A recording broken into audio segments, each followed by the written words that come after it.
Okay, here we are. Welcome. I'm falling asleep again. I think it's partly because of I think it's less to do with sleep and more because of eating. Probably not eating the best way I should be lately. Eating bunches of carbs, I think. But um so I tend to be sleepier after I eat. That's partly why I am sleep or not sleepy. That's partly why I'm late today. We had to go grocery shopping, and then we were back a little bit late before we made lunch, and so now I feel like falling asleep, even though I shouldn't, but that's okay. All right, so let's go to get. I need to create a bookmark to this. Uh, just the gist of it. Edit. Pardon me. Actually, let's go back. Let's bookmark this. Let's just put it on bookmarks toolbar, and now I'll be able to edit it. Well, now I'll be able to look at it. Okay, so we're in Act 2. Where are we at in Act 2?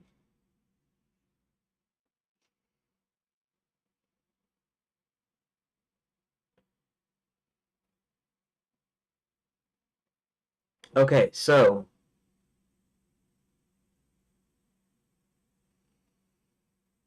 they get back with the plans and they need to get to the castle. So John and Roland need to go into the mines to hopefully see about freeing the slaves, basically. And I didn't actually technically put it up here, but that was their plan originally.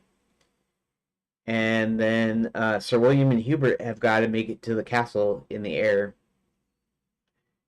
So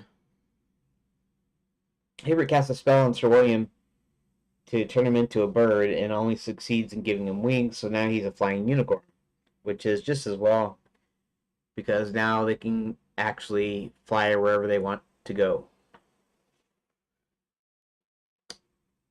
Okay. Um,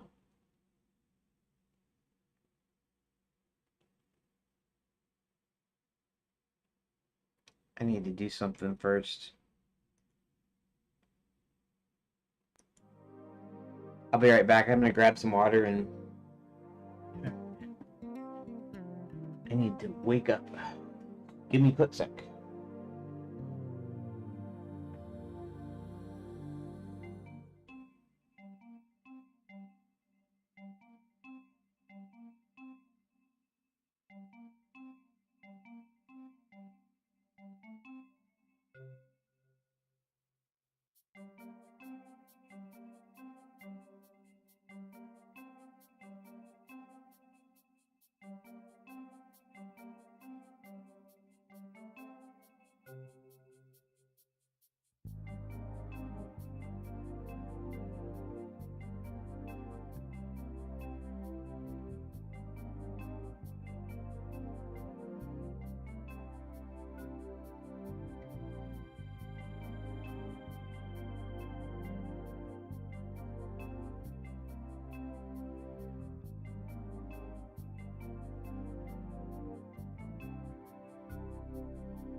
Alrighty.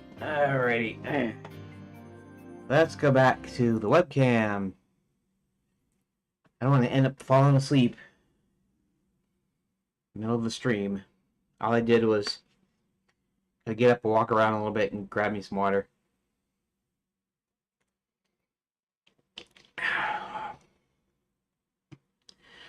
Alrighty.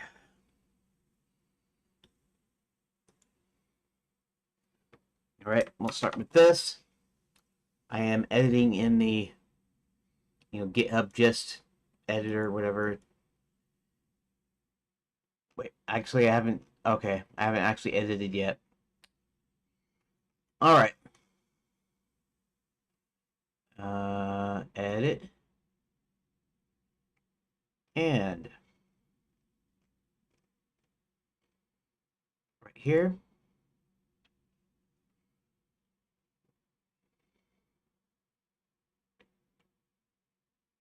Okay. So Roland and John use the secret door to gain entrance into the Gnome Kingdom. Max finishes the Omni Gate and is ready to test it.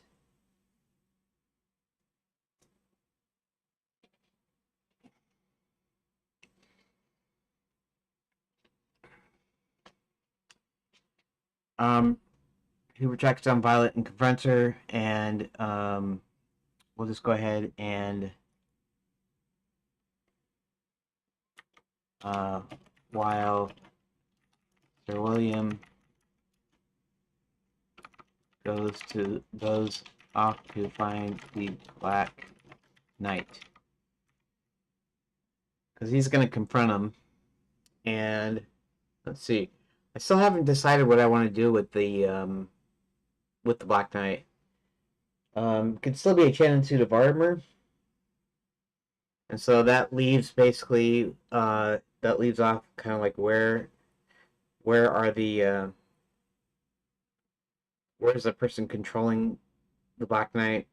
Although in the earlier drafts I did say that the Black Knight um,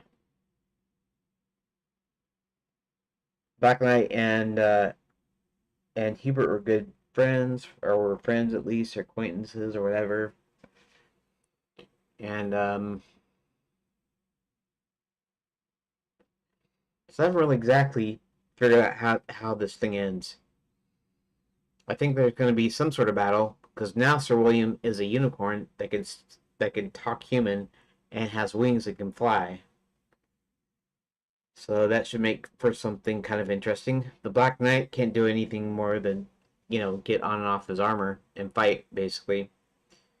So there's nothing really special about him other than he's supposed to be exceptionally good and big and powerful and whatever.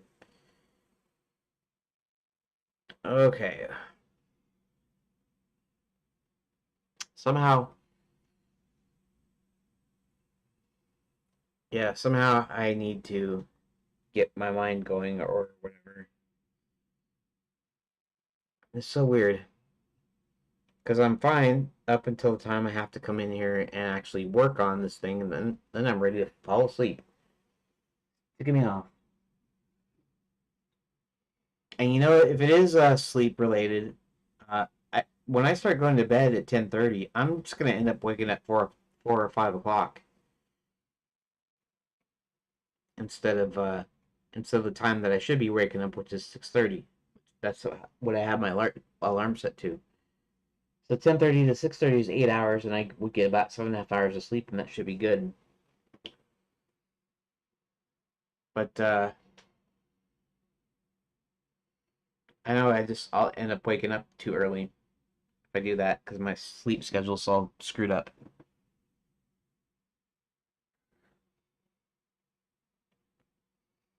Sometimes things just aren't coming to you. I'm just not. Can't say this whole thing about just not feeling it. It's not like that exactly.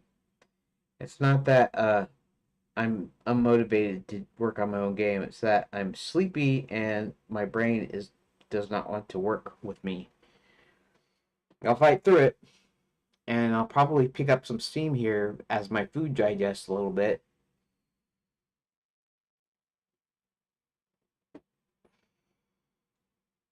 It's gonna happen. What happens when you eat 2 burritos?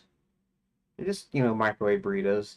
They were pretty good, but you know how that goes. It makes you all logy and whatever.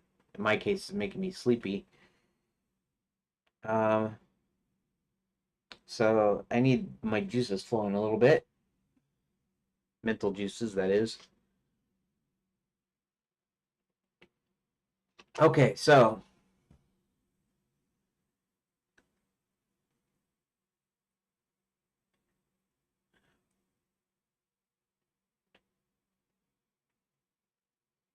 actually, the Black Knight is going to find Sir William, not the other way around. Um,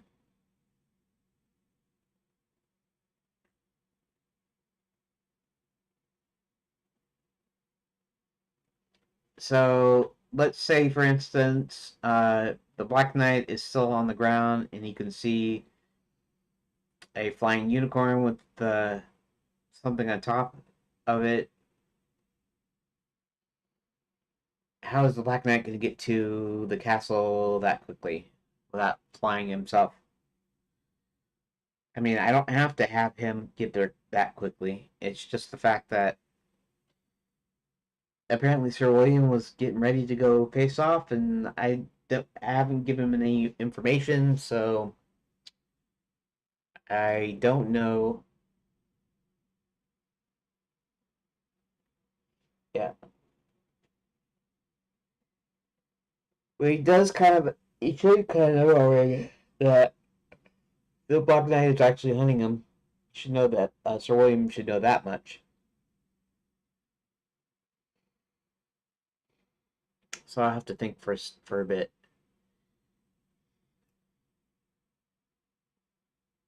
Mm-mm-mm-mm. Roland and John locate the office in the mines. Um, spot the door side to the gagged up on the floor. Thinking Roland easily snaps the bonds holding him. Roland and John are then surprised and captured by the gnomes.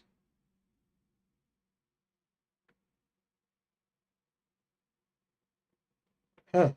Okay. Uh.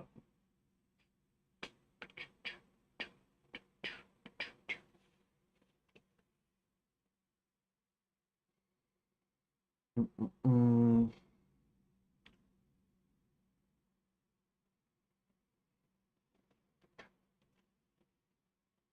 okay.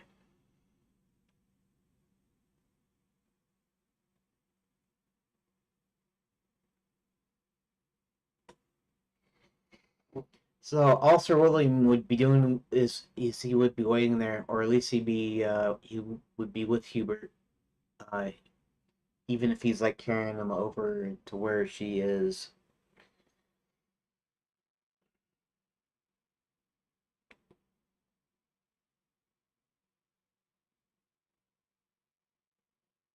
Hmm.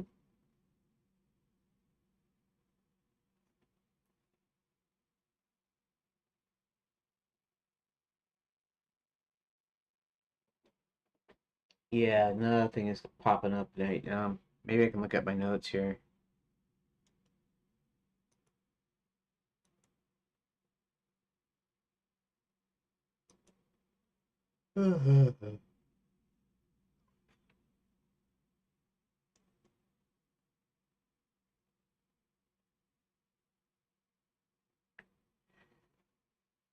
maybe maybe Sir William is there for a different reason, or maybe he was just there to carry him. If he was, then he's just gonna be standing around for part of that, part of the confrontation.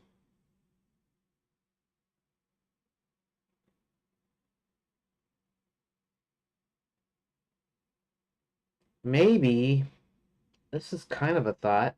I'll have to make up some things, but maybe after setting Hubert down on the castle grounds, he tells him that now that he's given him wings, uh, he knows that the Black Knight's hunting down, so instead he's going to go and intercept him. Maybe it's going to see if he can try to find him.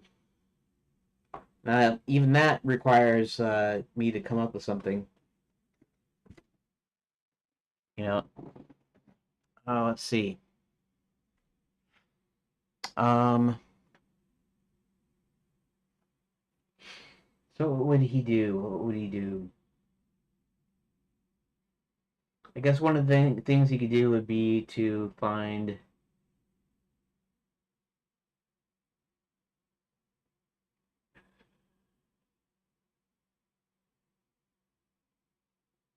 maybe go back to where they last his last known location.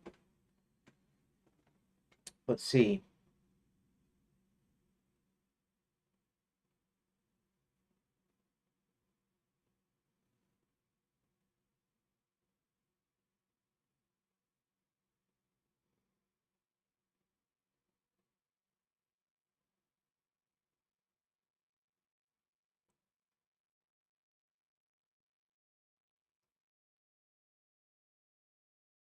I have to think of something. I don't know what to think about though. Um,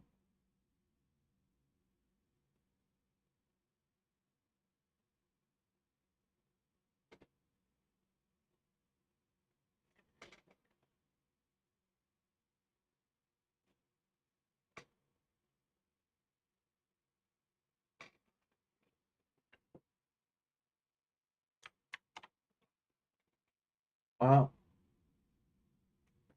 nothing's coming to mind.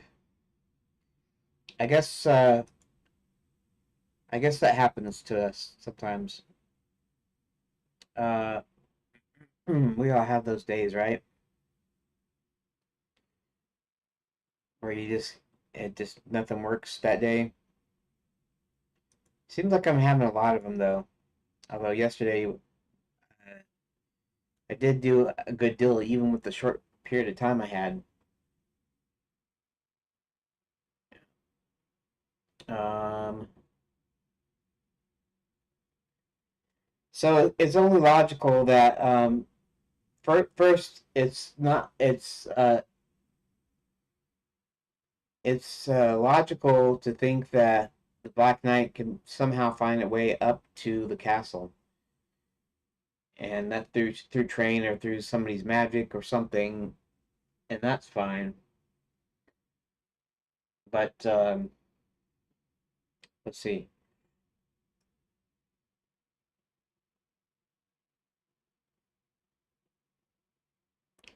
Um, he might go looking for.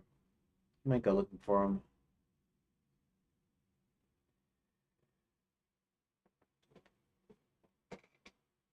Here, I'm gonna ask you to give me a bit. I'm gonna do a little bit of a break here and see if I can come up with something.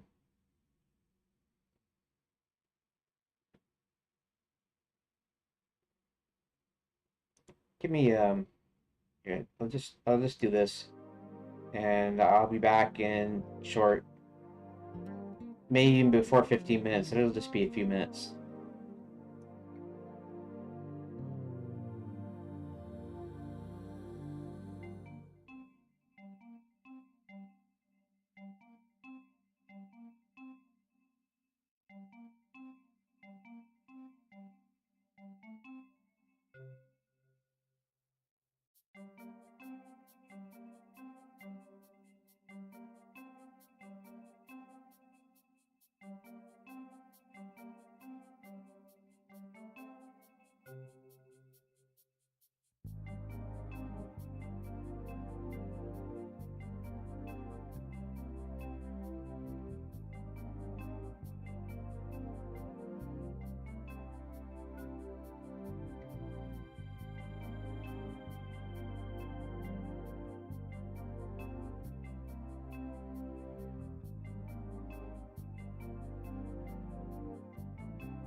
Okay.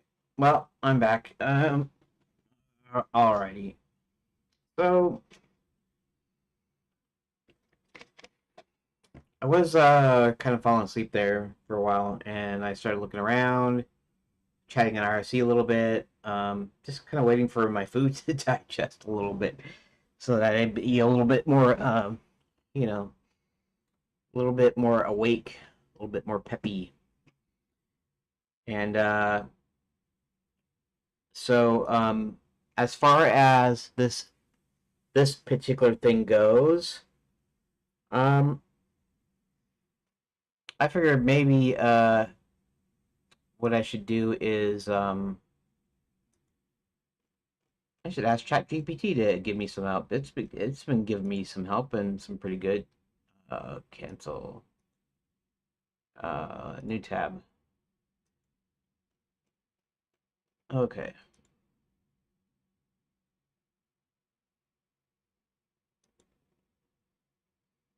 Let's see.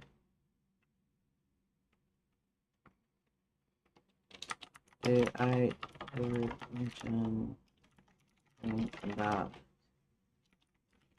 Black Knight and Sir William the Unicorn? Here, make sure you're seeing that. In any of my conversations about my game.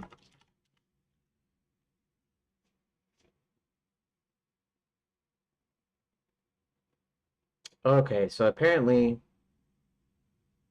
well, I did upload on the one discussion. Here, let me do something here.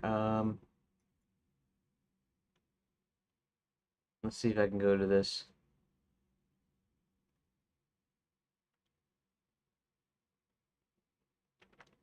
Okay.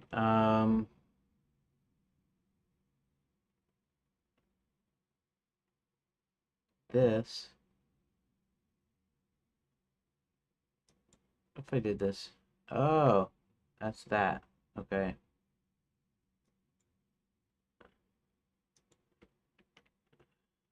So, think about we're in the, spell that right? The unicorn, based on my notes and our conversation. Let's see if it can pick it up from the actual discussion here. See, if you, I don't know if you can tell this, but this is going very slowly. Why this conversation is really long? So apparently, length of your conversations really do matter.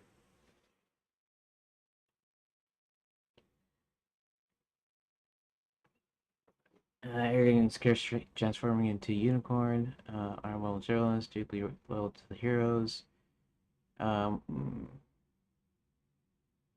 Personal stake in defeating the Black Knight, hit them relentlessly. Fierce mistress, shared pride, unfortunately. Shrouded mystery, potentially driven by a curse or potential vendetta tied to unicorns. His goal to consume unicorns suggests he seeks to harness their magical power. That's I never thought about that. I could put that in there. It might be too dark though, maybe. They also have a deeper personal origin.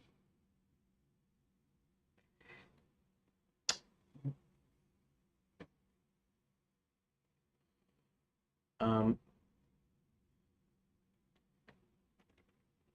so can you remember that um, this info about them or other conversations? See if it does that. I should say yes, but we'll see here. That is if it's working.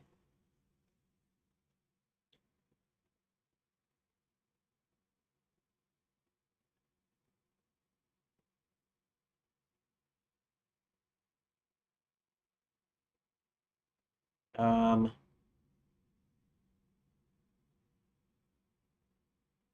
let's see.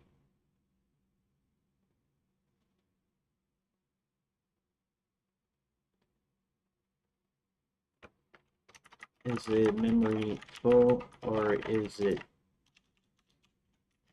just too much information?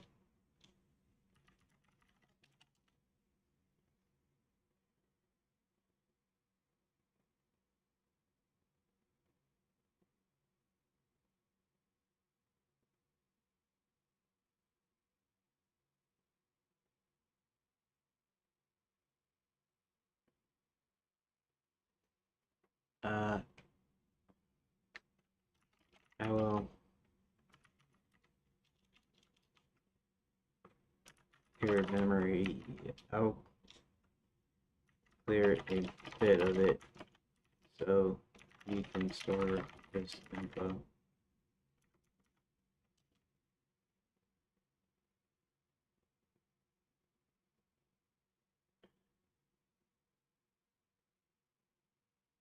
Okay, so let's I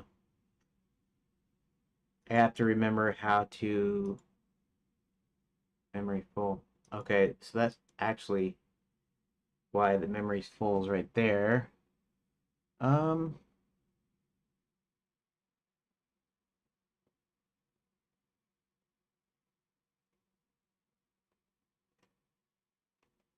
Actually, I don't know where the thing is. Is it? Oh, it's over here, isn't it? Settings. Uh, Memory. Manage.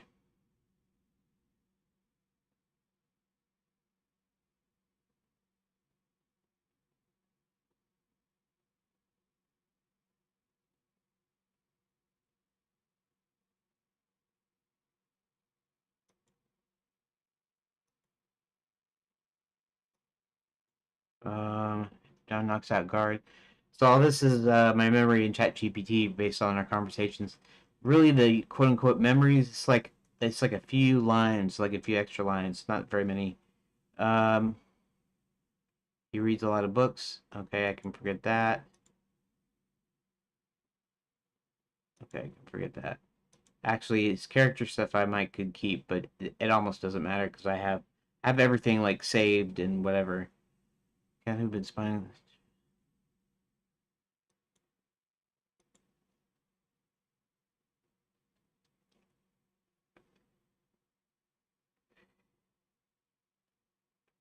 Okay, that's not really that important.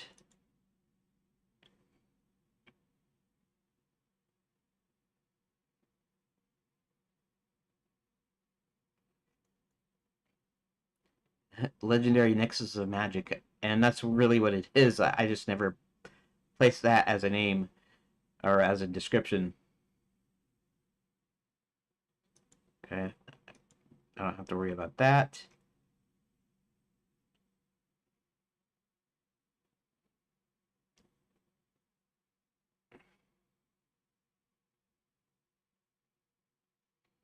Okay, that's not important. Okay, I already have that written down. Okay, I'll leave that in there. Layer be bound with chains and shackles. Okay, that's all right.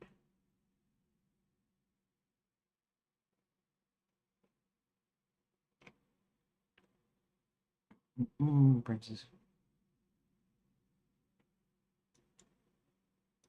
Okay, that's all right.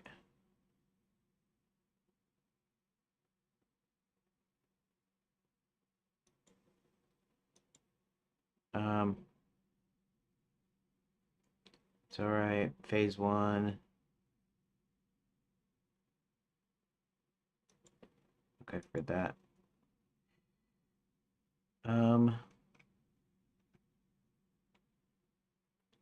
where's spelling? Okay, that's not very important. I'm just picking stuff that isn't very important to the conversations. There's only a limited amount of memory. I suppose if I ever have any money to get a premium account, that it would store more memory basically.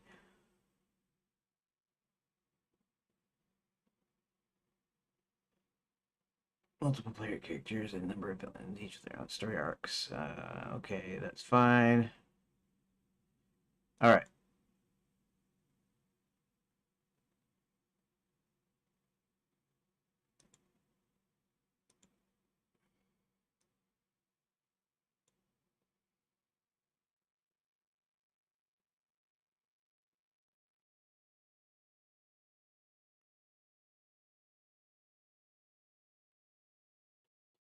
Um,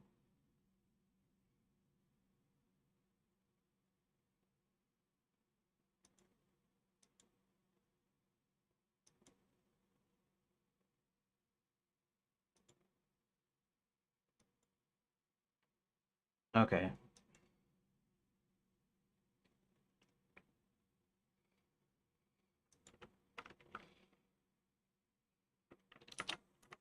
All right. You can save some of this info about Sir William and the Black Knight now.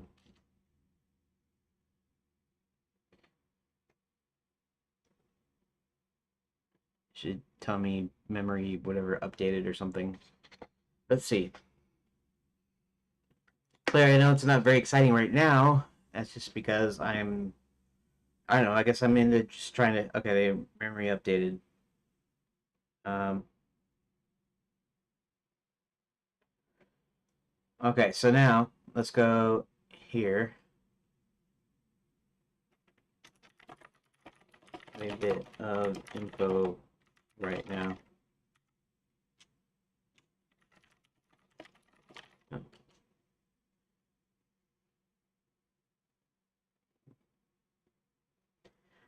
I think it kind of summarizes the information, then saves it. Okay. Okay, so I will give you a bit of the story as it stands now. While it's not that important to note the acts, the 3-act structure will mention that both characters are introduced in Act 2. Here, and let's go back to, okay, so let's see, am I desktop right now? I'm desktop right now. Okay, good. Okay, things can get okay, so let me go to the, I'm not gonna copy the whole story. I'm just gonna go back up to the start of Act 2 somewhere in here, wherever it is.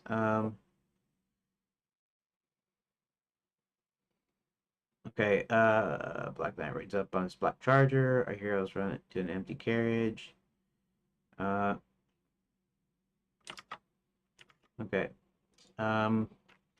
I don't know if uh, Princess Karen's escape is in your memory, but basically, I introduced the Black Knight as Hubert and John are just leaving the Grand Enchanted Landian Hotel after having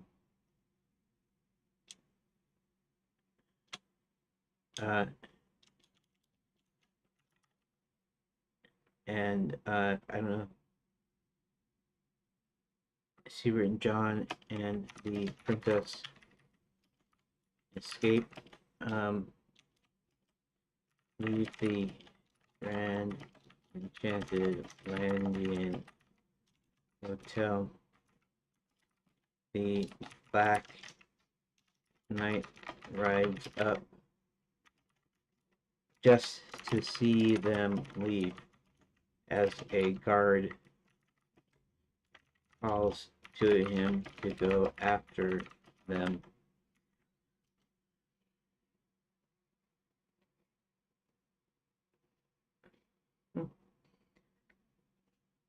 Have him write up, yeah.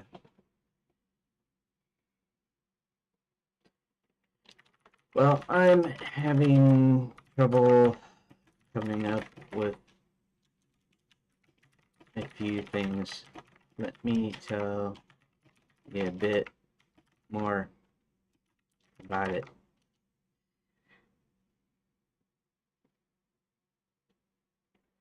Oh, responsible using another model. That's all right. I actually don't need it to use whatever 4.0. I mean, it'd be nice to have the better model, but this will still work. Um,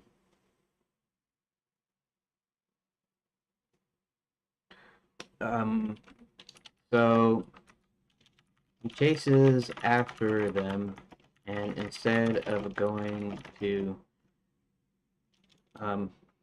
okay, wait. Did I mention anything to you about the main strip where the hotels and restaurants are?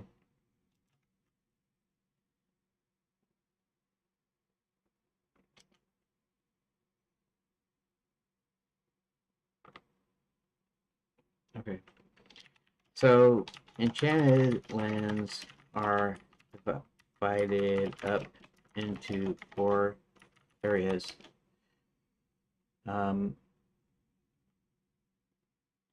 Let's see. Where the 4 schools are. Night School, previously called Knights Academy, Princess Prep, Wizard University, and Fairy God College.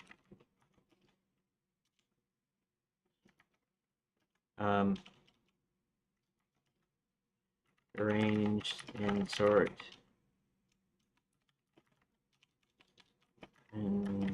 of a clover, a 4-leaf clover pattern. It's almost what you find in the Disney parks, except where Disney is sort of the hub and spoke design.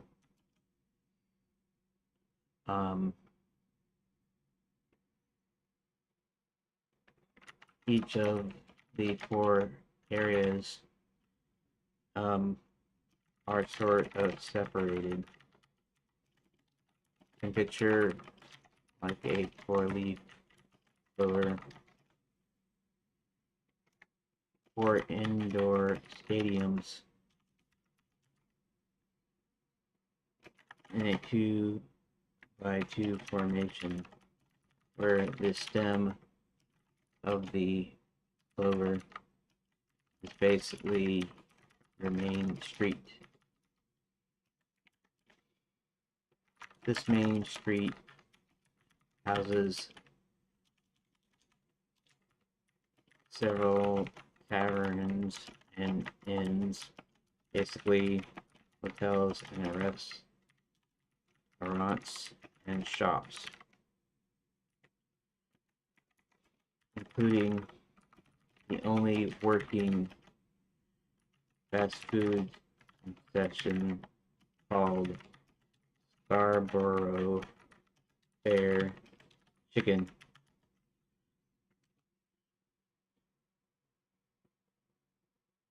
Got it. Sounds like a main street is a lively area. Bustling central hub. Okay. Um, I'm just providing extra information for when I talk about the characters' interactions.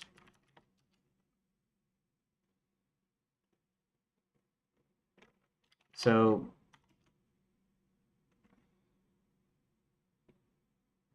yes. Okay. So even though this may not be important, I call it the Renaissance Fair. Actually, I might call it the Renaissance Fair, like the regular spelling. Scarborough Fair Chicken is the name of the Scarborough Fair Chicken. Called the Renaissance Fair. Also, sometimes referred to as Orthogon Alley. Alley? Alley. Alley is with an E, right? The other's ally. Alley. Orthogon. Orthogon is not really a real word, obviously. Orthogonal. Orthogon.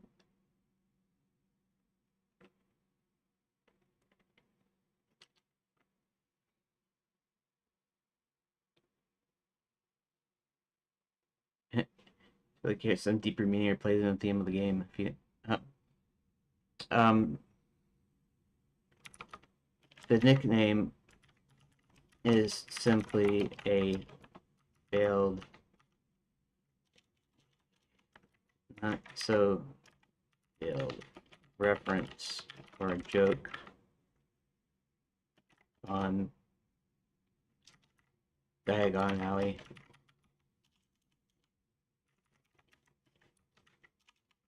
In the Harry Potter franchise.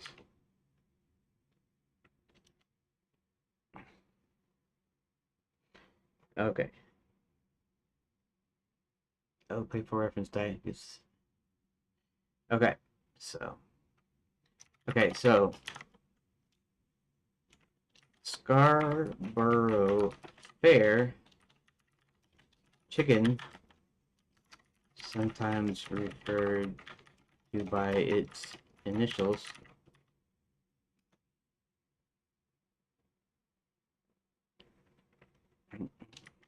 C,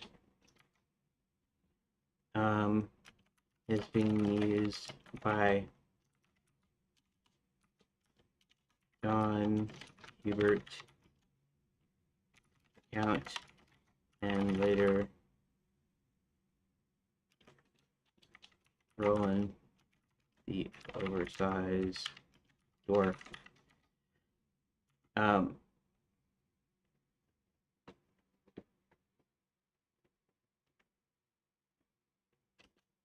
Okay. Got it. Sounds like Scarborough very chicken in this place fun role in characters. Okay, so when the heroes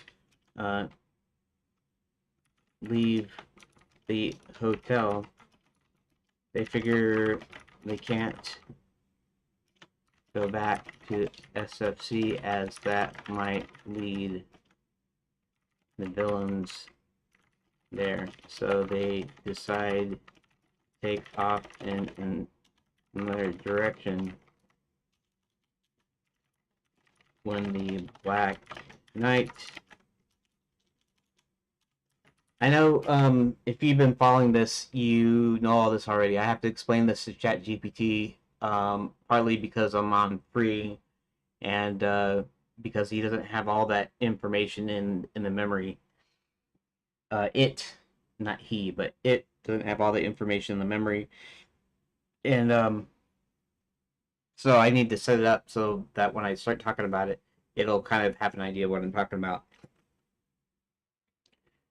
Chases them. and they head in the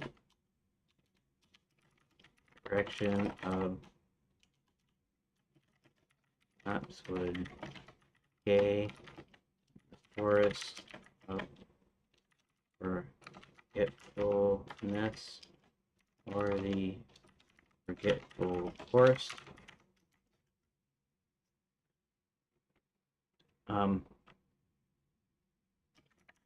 When they encounter a unicorn in the middle of the leafless trees.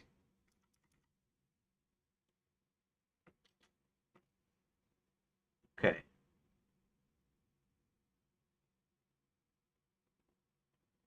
Intense and intriguing moment.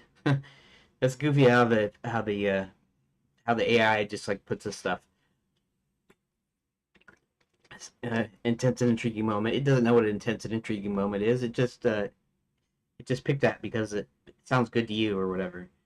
The contrast between barren trees of lapswood and the appearance of the unicorn could create a surreal and mystical atmosphere. That's okay.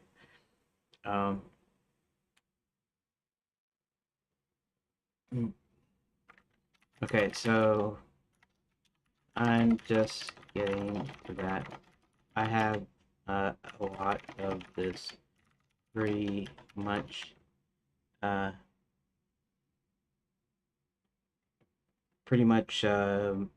done, but it's important if you are going to help me figure out those other things.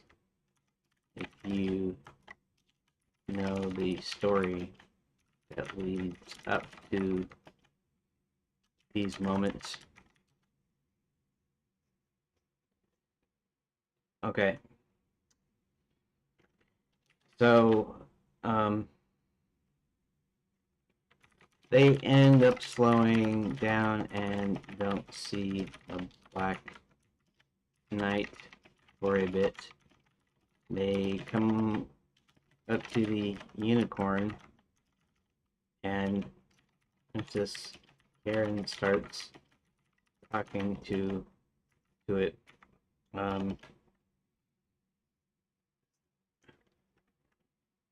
Her realm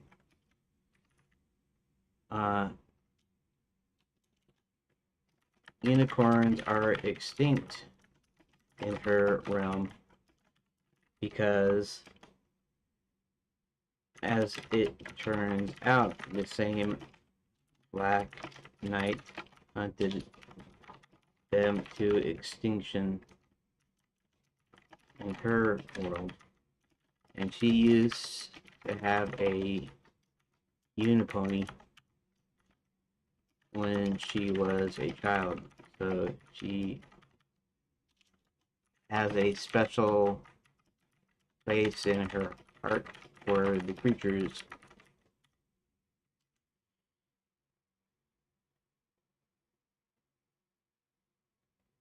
Okay, yeah.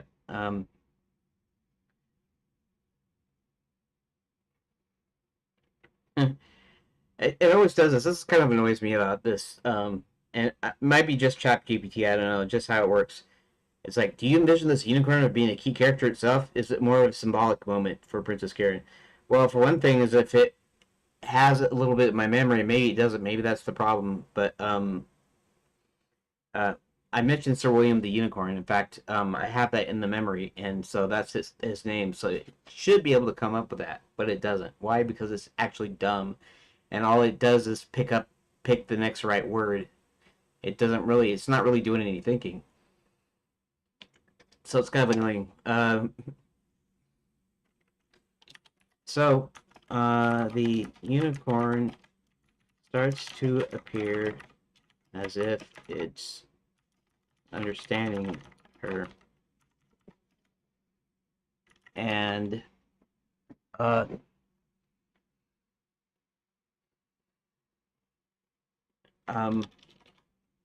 but apparently only as far as knowing what it is, not knowing what it's doing there in Lapswood. because it's already robbed the unicorn of its thoughts. So it starts walking with them as they attempt to navigate out of the wood.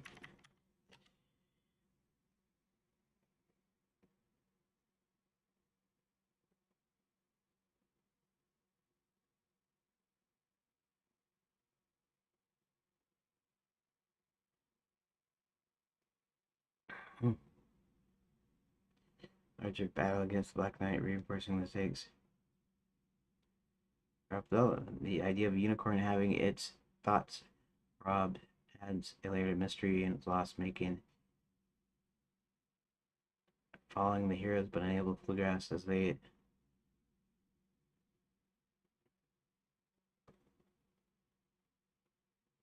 Well, I guess I prefer this response because this is closer to what. Okay. Okay, so what happens is keep walking for a while and start forgetting themselves where they are going and who they are and what they're doing.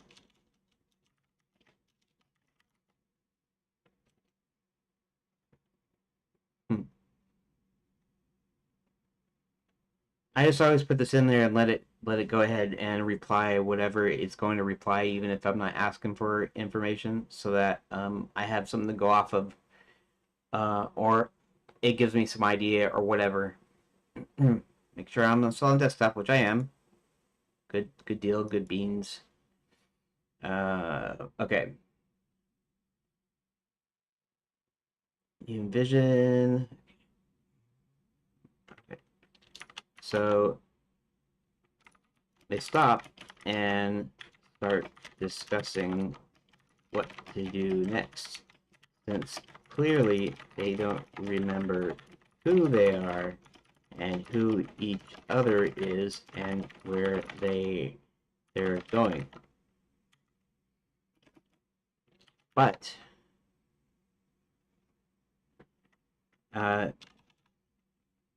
okay, maybe I asked.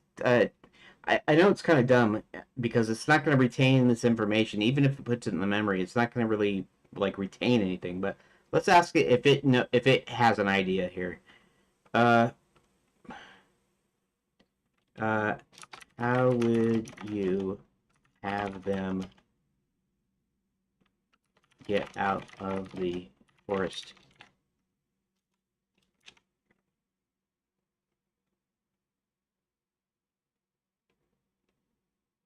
How would you well how would you have them get out of the forest? Okay. Let's see what it comes up with. I already have my idea that I'm gonna probably use. I just want to know if there is a thing here. Shared reminiscence. Call something from before.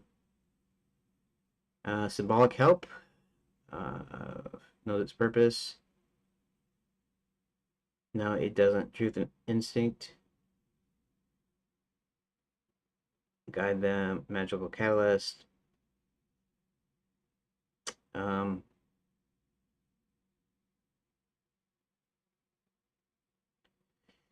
okay, now before I do that, let's go back to the story here. And let's see.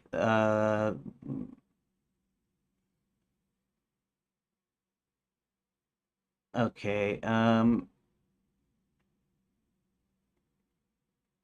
it left yet? Eventually come to forest without trees. Slow down. Spot the unicorn.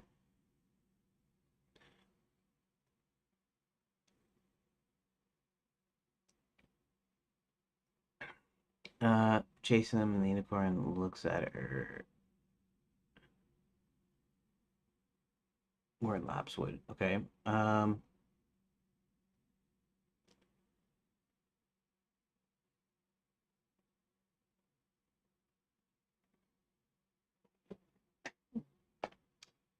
Oh.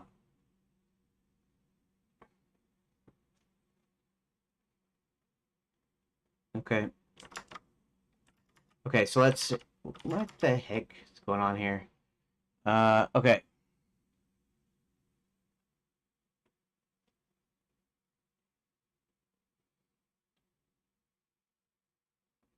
All right, so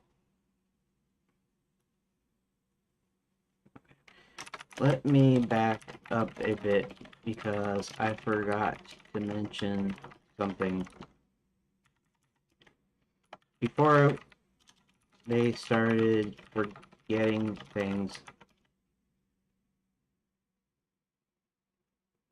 Karen asks Hubert to cast a spell on the unicorn.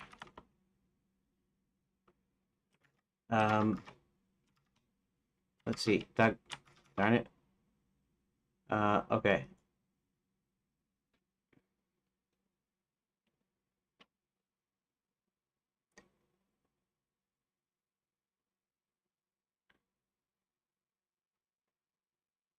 Okay, so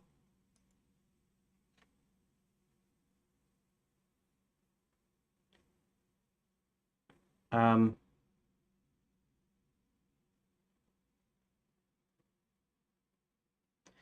so the reason I'm not putting this in here is because once I read over it, I find some sort of problems with the logic. Okay, so we they don't necessarily need to assume that he's a human. Okay, so having him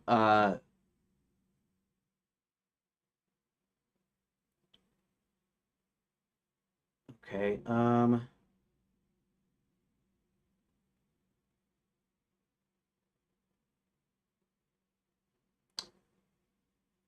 that brings it. Quite interesting. I wrote that in there, and because at some point she tells him to turn him back into a human, right? And she actually confirms. Huh.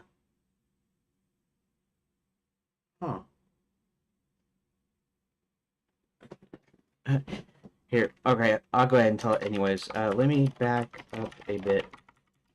So when they still had their memory, they get the unicorn signal them and realize he can understand normal human communication. So Karen asks Hubert to change him back. Uh, wait, okay.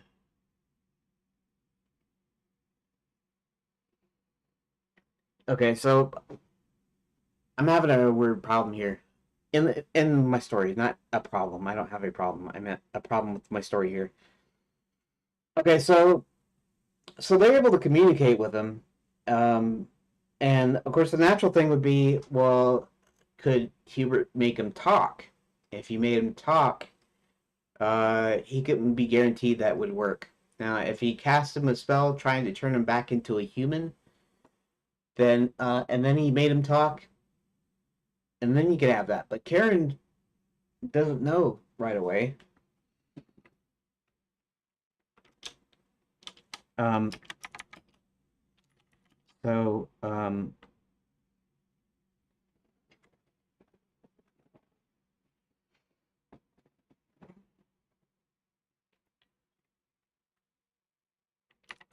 it would be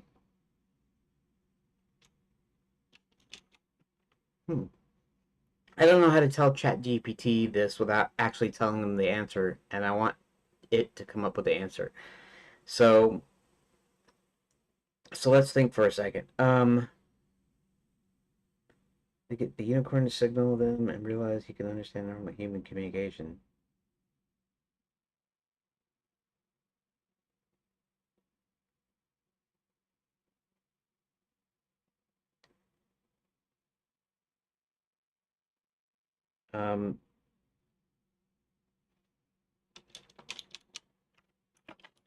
What would they do with that knowledge?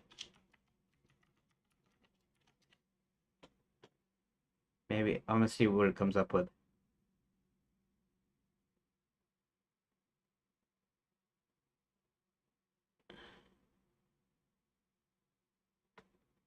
Uh,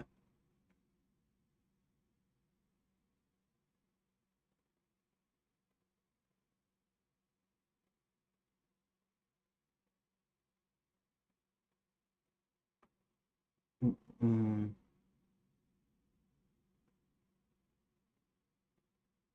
it could, might inadvertently reveal course hidden path.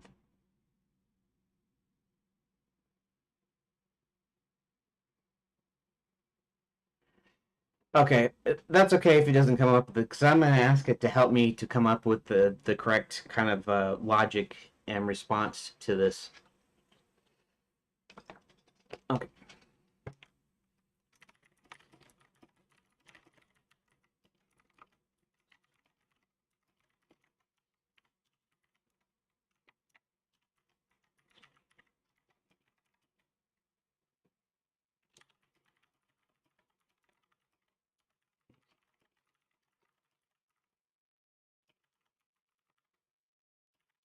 The identity of the unicorn.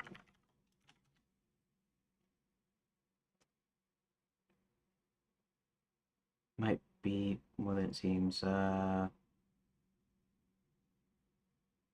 we well. See, I don't know why it would come up with the Sir William being in disguise. Not disguise.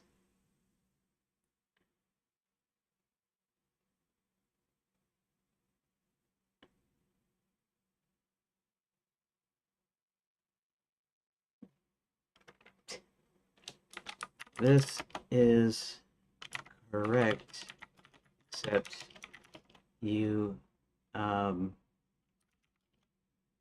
got a wrong inference.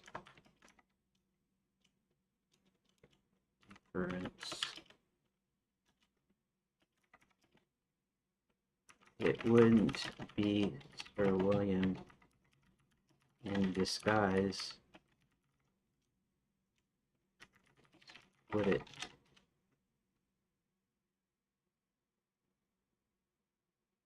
You're right. It's not Sir William in disguise. Instead, it's actually cursed into the form of Euchre. Okay, there we go.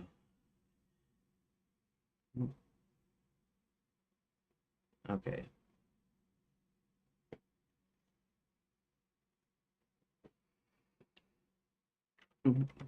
Well, I've already got the answer to what happens, but I think my logic is flawed a bit. Um, they don't know about Sir William, and in actuality, Hubert would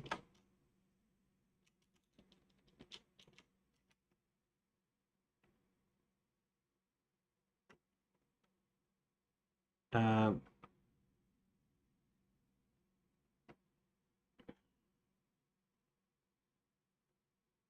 okay, unicorn's actions like understanding human.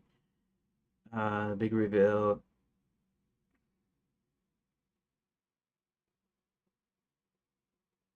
Okay, I also just thought of something, which is why it helps to talk to you.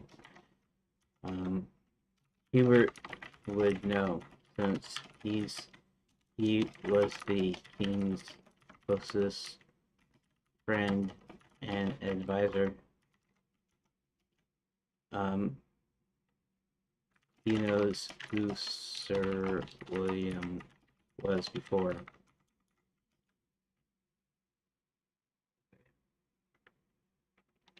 So that being the case,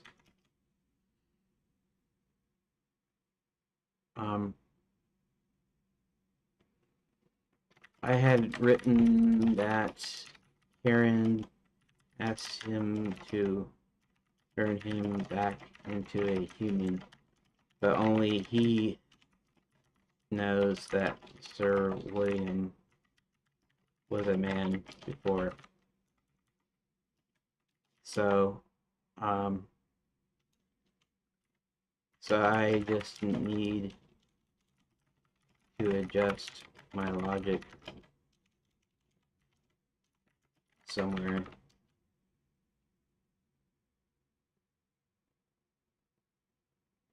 Since he knows Sir William's true identity, but you're good. No, he wouldn't necessarily keep it to himself.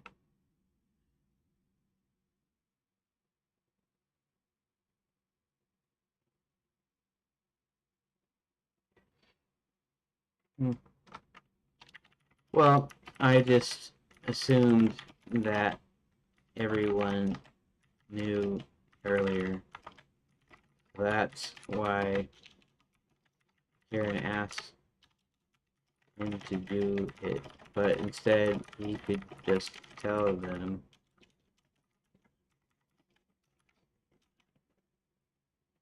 Um, but of course, it's been a while, and Sir William has been missing as a man for quite some time.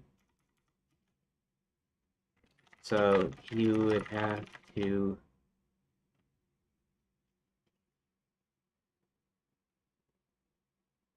uh,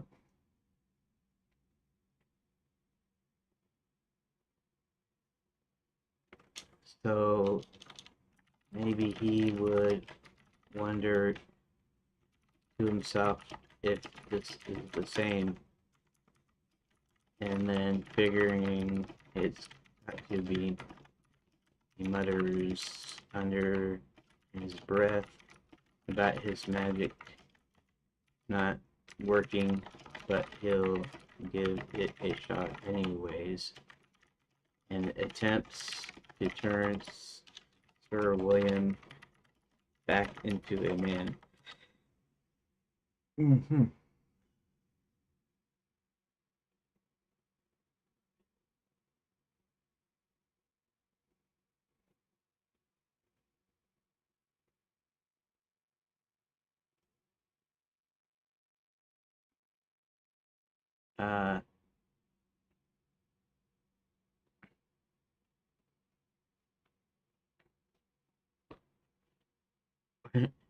Uh, yeah. I don't know if I need to read that to you. I can read it to you if you're not watching. That sounds like a great way to handle the reveal. Hubert's internal struggle makes for a powerful moment as he grapples with the uncertainty of whether this is truly Sir William or not. His hesitation, combined with the sense that Sir William has been missing for so long, creates tension and builds up the eventual attempt to reverse the curse. The line about Hubert muttering that his magic might not work, but deciding to give it a shot adds a touch of realism to his character.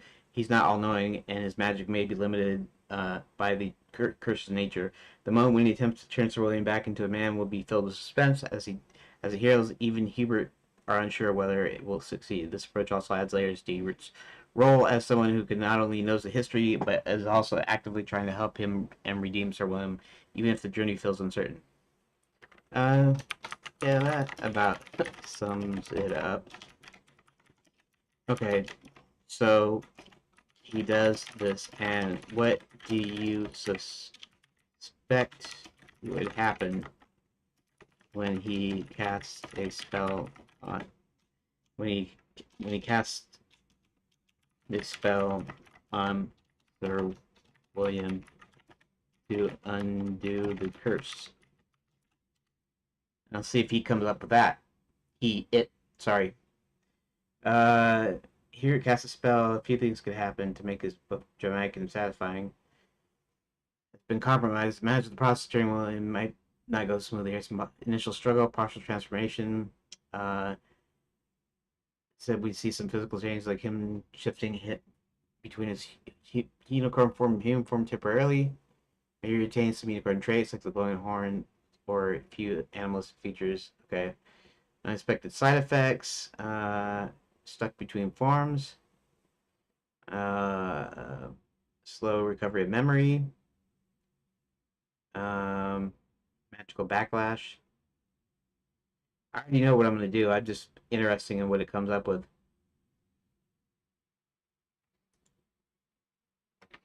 Okay, well, I've already come up with a solution.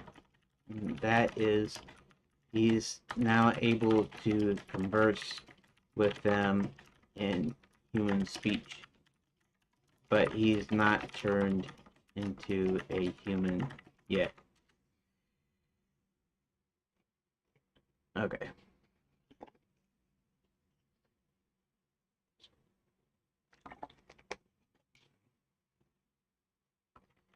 Okay, so um, let's actually go back to what I originally started the conversation for.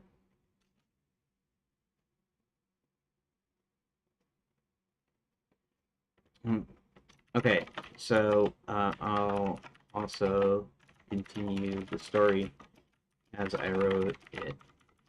So after he's able to talk to them, he doesn't remember who he is or what he's doing there. And that's why he was just standing there. So then that's when they all decide to just walk out together.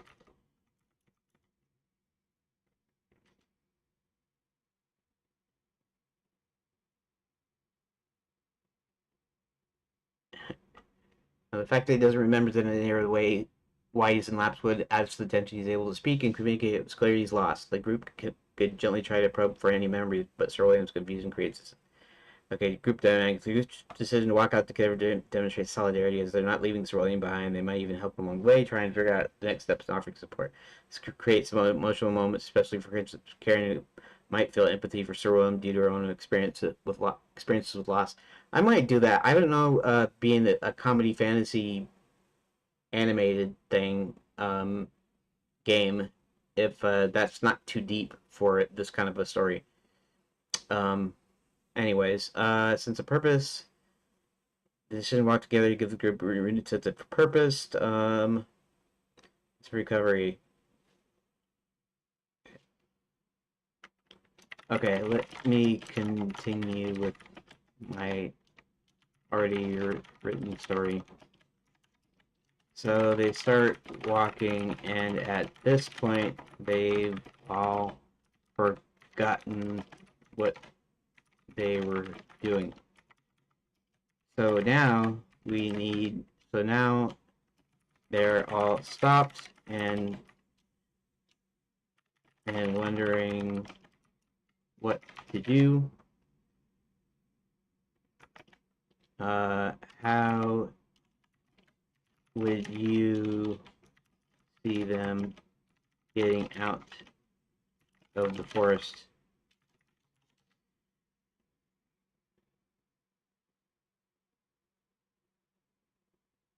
This could be a key moment. Okay. Self-discovery includes from their surroundings. Start noticing small things around them to trigger vague recollections. Might recall something about leaving the forest. Perhaps Sir William, not knowing his own past, recognizes something in the forest that triggers a memory. Maybe. Hebert could try using his magic, even though it's been diminished, to spark something that might help them remember and find their way. Maybe his magic doesn't fully restore the memories, but it gives them small flashes of clarity like a glow. Okay. The unicorn's role makes sense to get an important role and find their way out. Maybe if I decide to go that far. Teamwork and emotional connections. Bada, bada, bada. Symbolic action or item. Force itself letting him go. Okay, I already have a solution, but I I, was trying to get it to come up with what I thought up. but I was interested in what you would come up with. Keep in mind, uh,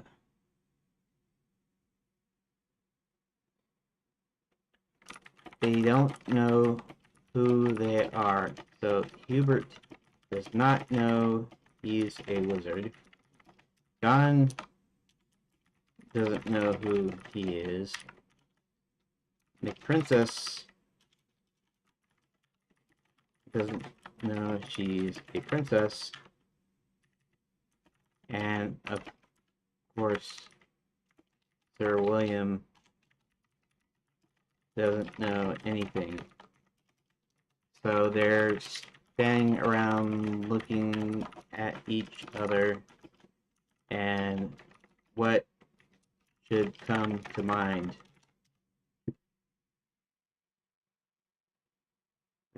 Challenges have them come up with a solution through intuition, instinct, or deep emotional resonance rather than relying on memory. Shared sense of purpose. It's kind of weird that it would go so far considering what it is, because it's not really doing any real thinking. So it should be going, okay, well, if I look around, what do I see? If I do this, what's going on here? Instinctively, okay, Hubert might feel a sense of duty or responsibility. John might not deep need to help. Subtle connections. Physical traits or subtle behaviors. There we go. Now it's starting to get in the realm. Sir William could nudge. Maybe you should try something or gesture. Aha! See, now it's coming up with what I thought that I came up with. That's pretty good actually. I mean, it's not very hard, right? I'm not doing like rocket science here. So, um, subtle connections between them. Number two seems to be collective instinct to move, gradual return of memory through action, the forced response. Okay. Okay, let's go with number two. What would they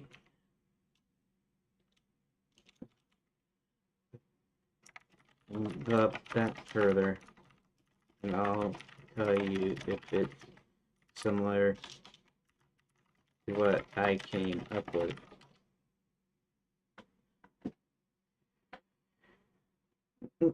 Princess Karen's recognition of Hubert.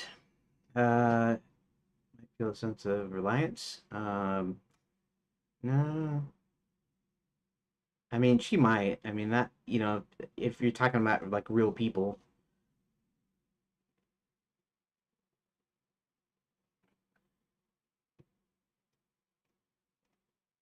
You might feel something shift in him. You could try to exchange impulse. Unusual clarity. Uh, uh,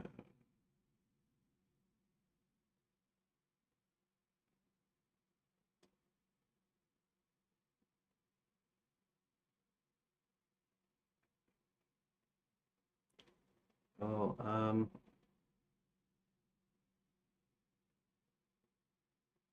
that might take us out, scanning surroundings.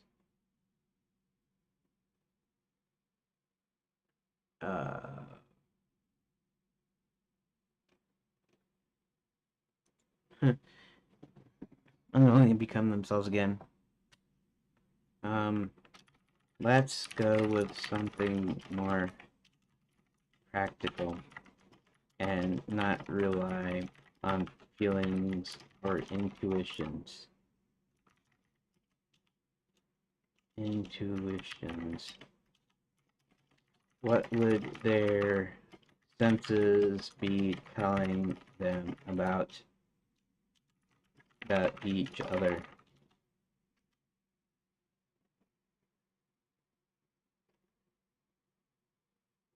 Okay. For one thing, I don't really want to go into this weird emotional dilly. For another thing, it's a game and it's a visual. It's not. It's not that I can't be deep with a game, but the thing like intuition and thinking and feeling and stuff. Uh, can be more effectively conveyed in a novel where you have a description where they're all thinking something. They're like, "What am I doing here?" And blah blah blah, and and then even in a movie, you can reflect some things like feelings and things by their attitude and the way they act and stuff. But in the game is going to be more about what you can do to manipulate. You're manipulating the world in a game to accomplish a goal, which is the end of the story, right? So let's see what it comes up with here. So the details about the others seem familiar. Huber's attire might look something like a nobleman would wear. Our status. John's posture physical build might remind her of someone capable of protection, triggering subtle comfort. Carrie might hear Sir William's soft, comforting sounds like gentle beats or whinny. It filled the unicorn might be signaling something to guiding them forward. Smell, faint smells of the forest itself, or if you dampness or forest leaves. Okay, that's still a little, floaty, you might say. Um, he might recognize certain visual cues like the texture of the trees or even the direction of the sunlight, slowly helping him understand which way to go. His wizard instincts might guide him. That's a possibility actually. Probably is looking towards one direction or heads that way, instinctively providing the visual cue. Might hear still sounds of the forest. Touch. John unsure of his own identity. Light skin the forest with sharp eyes. His sense of danger could help in spot sight. Hear the sounds of crunchy leaves. Smell. Um, Sight. As a unicorn, Sir William could rely on his keen eyesight. Arrangement of plants. See, it's still like going like too deep. I'm not looking for deep. I could just tell it, and then could be on my way, so to speak. Usually, this kind of thing helps spark, some creativity and some ideas in my mind. So, okay, so they might be noticing things. Uh, what about instead of the surroundings? What do they notice about each other?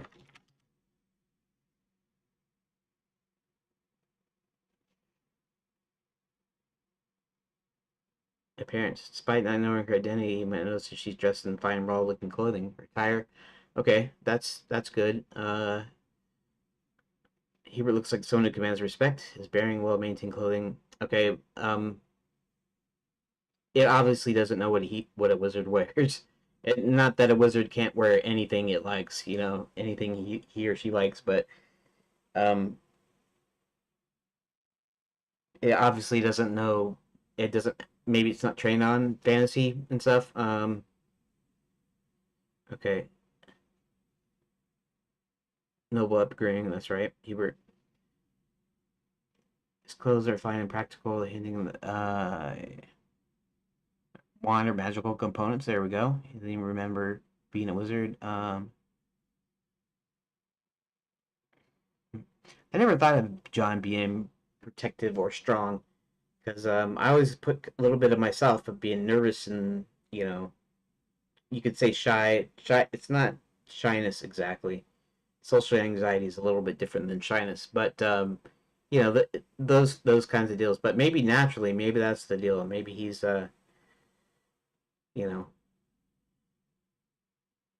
maybe he would be strong and stuff, even though you know he's kind of anxious all the time or something. I don't know. My son, children, my house knows, cares, posture, train for leadership. Okay, John, parents. Okay, physical, care and speaks, but no certain tone. Some important role, speech. Okay, so William the unicorn, parents. Okay, that's kind of cool. I also sense that even as his presence affects the group in a way he doesn't fully understand. To respect, that's kind of okay. Interactions. Okay. Even if they don't. Okay. Mm-mm-mm. Uh,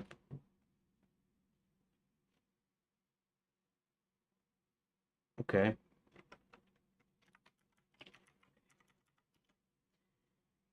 So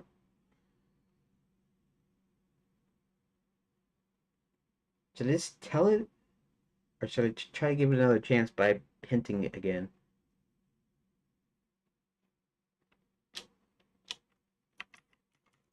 Let's go about it this way. What does each notice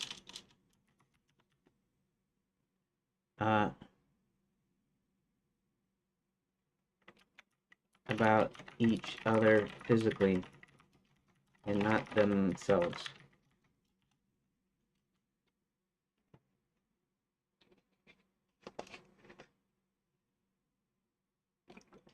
Broad build, which might give him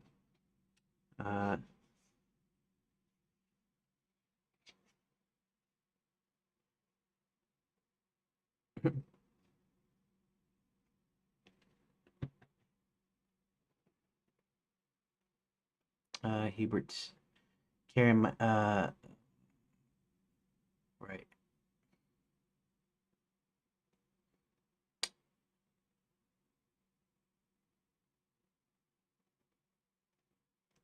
Okay.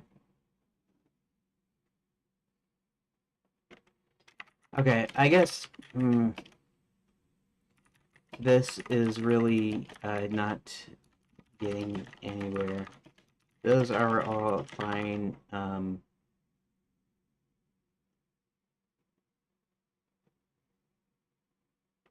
Fine ideas. What I was looking for was a solution kind of came up with. If Hubert is a wizard,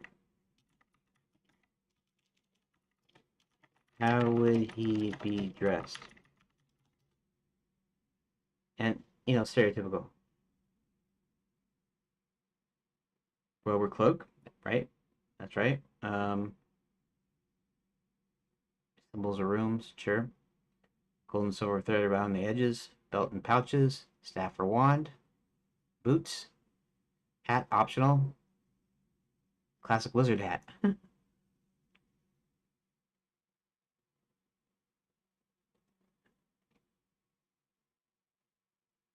Yeah, okay. So you could say they might assume he was a wizard because of his attire, pointy hat, robe, etc.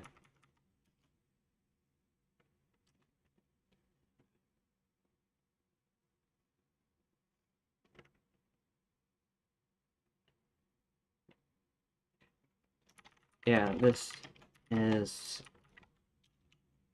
what actually happens. Now, what I didn't tell you is the way Hubert casts spells is he carries a bag with him that has a number of hats of different shapes, sizes, and kinds. And he puts on a few in a certain configuration to cast a spell.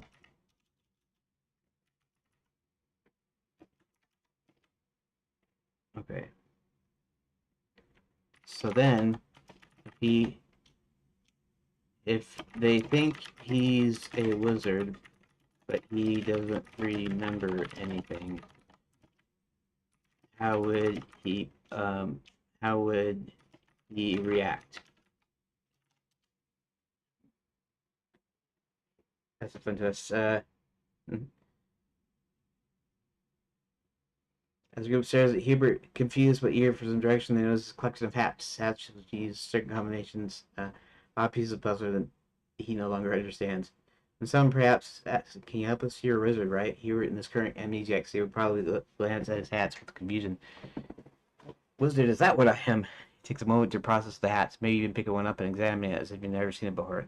part of his identify. He doesn't know how that works. Seeing their helpful expressions, Hubert would probably feel a bit of pressure to act. Since he doesn't remember the magic, he might try to use them to fit the role they think he has. He might clumsily start putting on hats one by one and attempt to recall how to arrange them for a spell, but lack of memory takes a possible reaction. Uh, wasn't there a specific order, but Hubert would still feel unsure. Eventually gets it right, something magical starts happening, the longer spell being cast. Uh, okay. Yeah. And this is about right. This is what I was thinking earlier. I was just hoping you would come up with something similar to help spark some ideas and thoughts. But basically, he puts some hats on and they ask him to do something like wiggle his fingers or something, and they're instantly teleported out of the forest and onto a road which they don't recognize at first, but Hubert realizes they're on the road to his old friend, the Count's hotel. All with tremendous headaches because apparently Lapswood has this strange effect on people. Okay.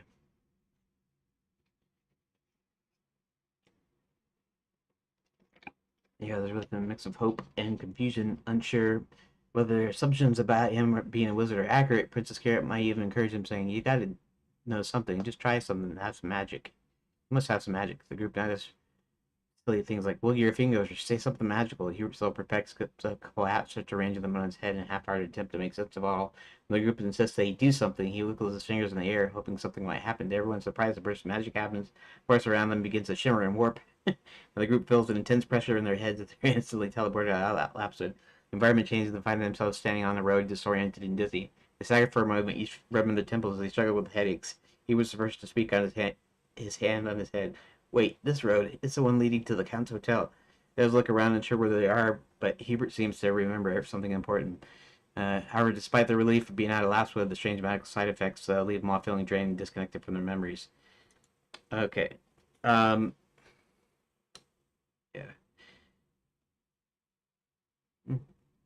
Uh, he doesn't remember everything. Yes, this works pretty well. Now, let's get back to my original intention for uh, for the conversation.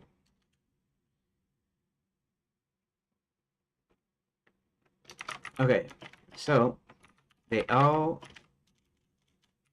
know who they are now. And let me go look at something.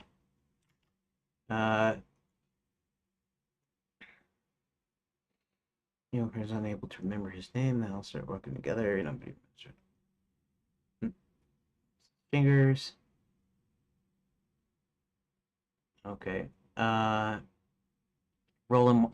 Am I still on desktop? And I'm still audio's going right and everything. Everything looks cool. Everything's cool. Everything's good. Good.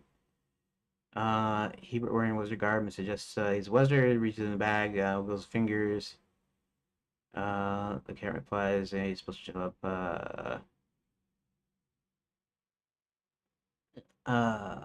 Because it's playing. Notice that they're on the road. They travel there. Count mentions Roland is looking for him. Tells the Count to go bring Roland here.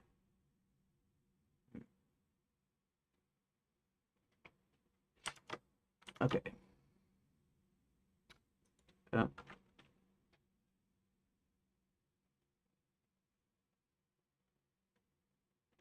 Okay, so they all know who they are now. They all end up at the bats in the Belfry Hotel, and with Karen's plans in hand, they come up with a plan to infiltrate the mines and for Hubert to get his magic back. How Hubert got his groove back. Uh,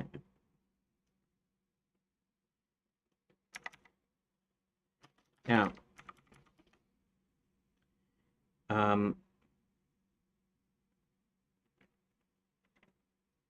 now Hubert sends John and Roland into the mines.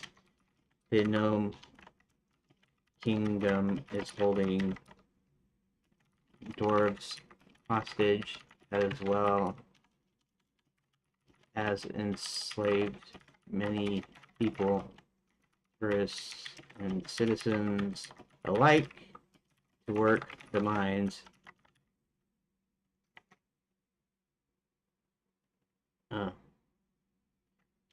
Because Max needs a whole lot of quicksilver to power his machine, the Omnigate.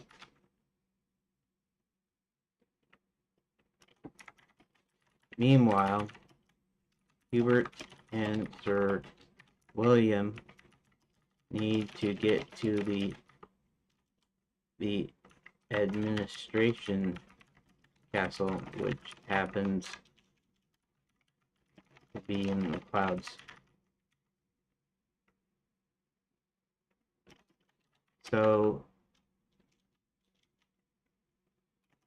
he uses a Quicksilver magic focusing device that the dwarves made in order to give his magic a boost, and attempts to turn Sir William into a bird, but only manages to grow wings on him instead. Actually, don't need this Quicksilver magical device actually now, because he's gonna fly there, and because part of his magic is still part of his magic.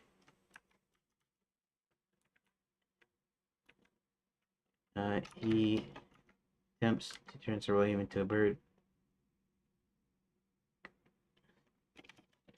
And with that, Hubert mounts Sir William, and they fly towards the castle.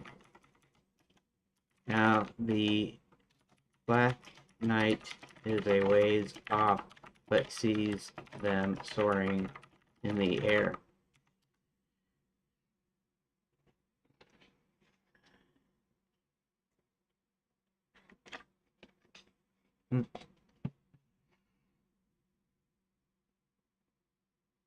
Right.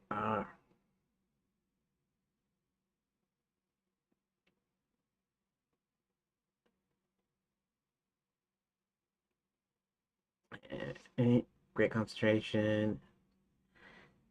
True Hubert Faxon, something goes slightly wrong. Instead of turning Sir William into a bird, wings sprout from his back. Looks at them in surprise and unsure what just happened, and he tries to flap between wings, causing an amusing half-flap, half-fall moment. Despite the mishap, Hubert mounts Sir William, figuring the wings should at least give them some lift, and the two of them begin to descend. Sir Iron has been tracking their movements, happens to catch a glimpse of the flying duo from his vantage point. Seems to sense something strange about their flight. As Sir William's wings might not look like ordinary bird wings, but something more magical. Black Knight is intriguing, and he narrows his eyes, and the chase is far.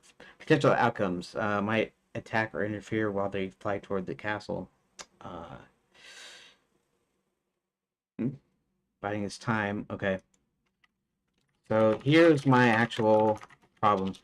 And I guess, I don't know, anybody watching or listening, I guess I haven't come up with anything new. All I did was tell a story to ChatGPT, which I guess wastes some time. But at least right now, I'm kind of getting to, here, let's check this out again.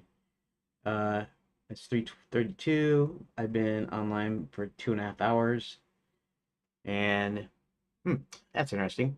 Okay, uh, so now we're gonna get at least maybe I'll be able to type in a few lines before you know. Honestly, I should almost be taking a break, but here let's do something. Here's my actual problem. Um, the, uh, the castle is in the clouds, and uh, and Hubert and Sir William are flying towards it, but the Black Knight is just sitting on a horse, and he doesn't have the ability to fly, so I'm thinking about how to get him up there. There's a possibility with the flying trains. Possibility with flying trains, or some magical teleporting, but you would need a wizard, witch, or sorcerer to do so. Uh,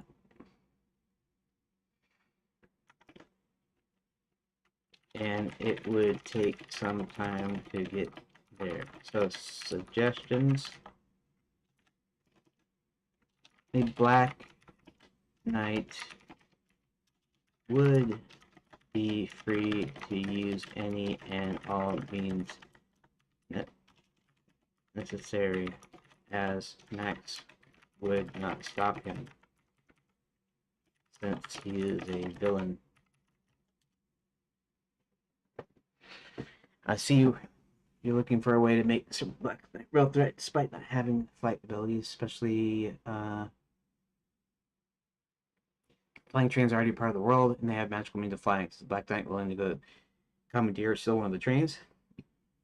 Find a way to hijack. He doesn't need to hijack, though, I don't think.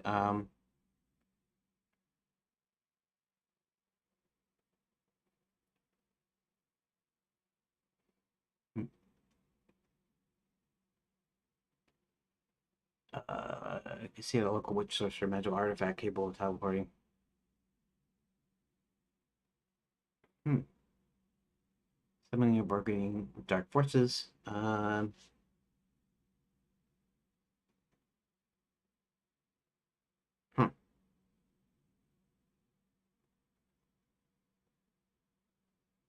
Connection to the world, bound with magical artifacts.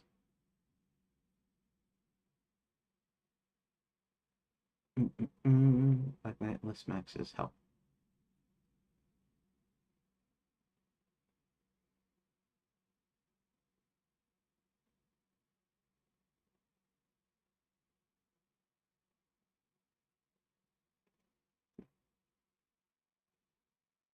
Hmm. Possibly. I will think on this further and get back to you.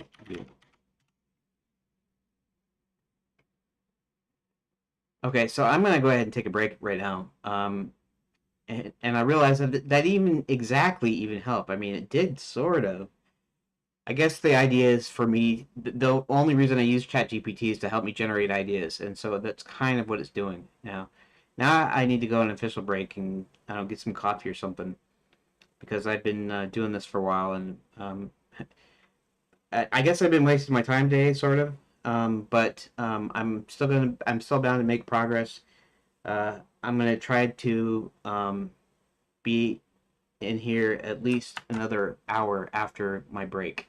I'm gonna try to make sure the break is short so that so I can get it done, and maybe I'll be able to come up with something. He's got to have a way of getting up there, and he's got to have a way of getting up there kind of fast because and then Sir William, okay. So the other problem, and maybe I'll ask ChatGPT this when I come back. The other problem is Sir William has nothing to do once he gets there. At least not as a flying horse, basically. Um, he'd be in charge of the of the heroes' armies here. So he'd probably end up coming back down. So maybe that's what he'd do. I have to think about that some more. But then I'll also have to have something for him to do. Maybe something for Karen to do, because Karen doesn't have anything to do right now either. Um, Originally, she wanted to give her speech as like a subplot or whatever, but that almost seems kind of dumb now. Um, but well, I guess we'll see. So I'm going to go ahead and do a break, an actual official break, not like earlier where I was too sleepy or whatever. Uh, the input box is a feature called Canvas when working on document with GBT. Yeah, coffee break, right? Uh, yeah. Um, okay, so all right, I'm gonna go and break here, and I'll chat with you in a second in chat here in maybe in IRC. Just give me a sec here. Okay, so I'm officially on break. I'll be back. I'll try to be 15 minutes, so not too long this time, hopefully.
Okay.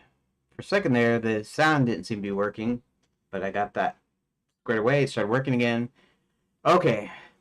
So, I can't spend too much more time in here today, or at least for right now. Maybe I can do another super secret stream tonight, maybe. But I'm gonna do at least one line, if we can get to it. Um, okay, so yeah, at least one line of progress, at least one edit that I can make. Okay.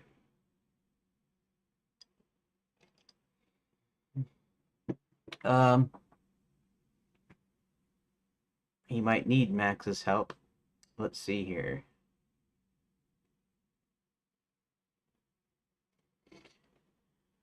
Um, okay. So, took a coffee break, and now I'm back, and I'm figuring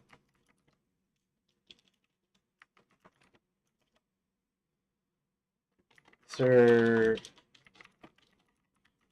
has nothing to do after he lands Hubert on the castle grounds. So I'm guessing maybe he's going to take his new wings for a spin or something.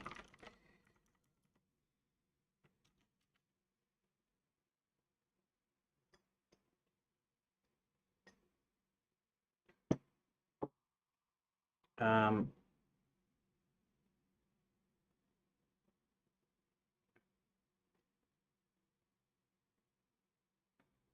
yeah. To showcase Newfoundland's freedom. Okay.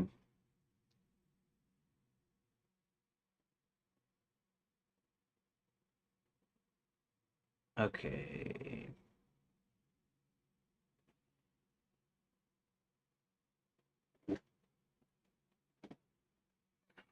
Hmm.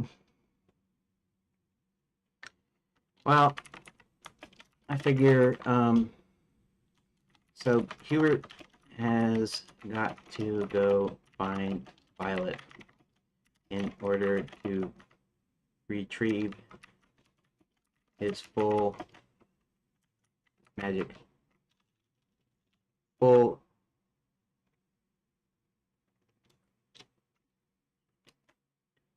full magic power, I guess. Uh, so while he does that, Sir William can do pretty much anything for nothing. As in, I haven't figured out anything for him to do.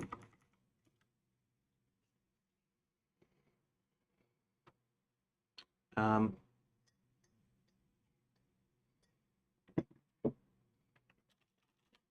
just yet.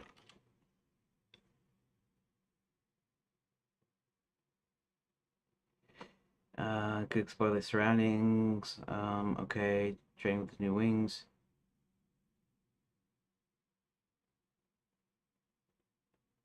Affect the journey, interacting with castle residents. Doing mishaps or pranks. Message for Hubert. Okay. So,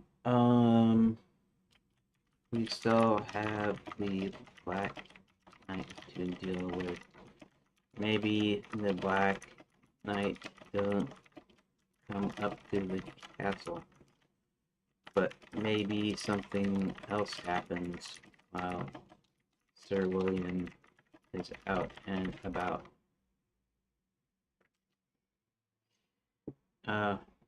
See.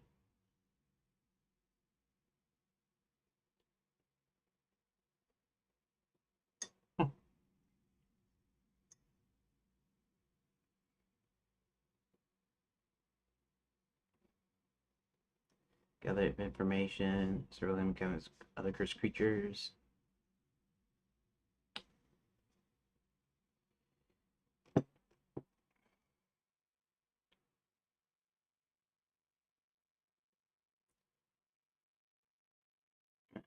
Hope friend could show up.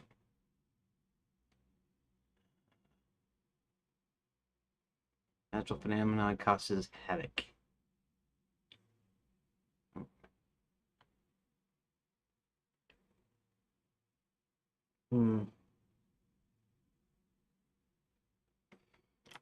Not sure. Not sure yet.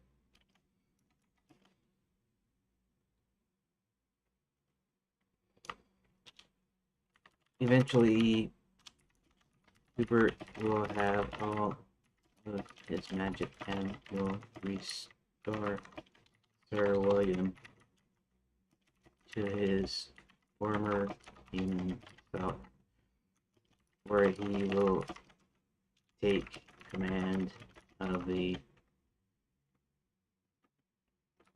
good armies of the kingdom to battle the villains.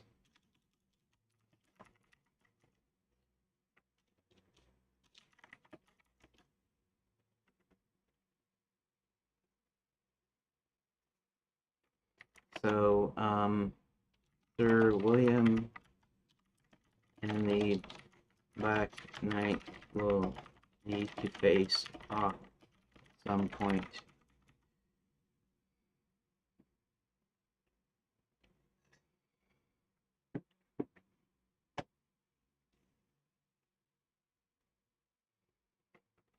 I guess the armies will be down on the ground, however, because later in the story, the armies board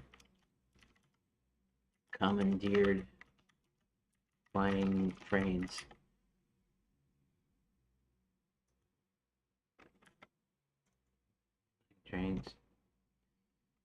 To get to the castle.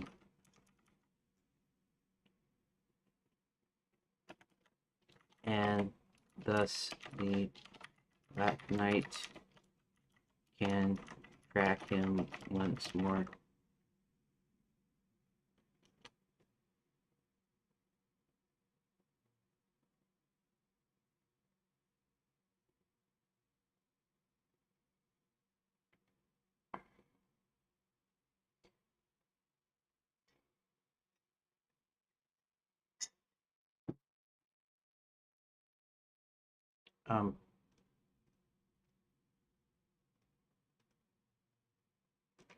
Ground battle. Okay. So there's only one battle, and it's on the castle grounds, where Max has amassed his armies, and our heroes and their armies will mount flying trains to get up to the castle in order to fight the final battle.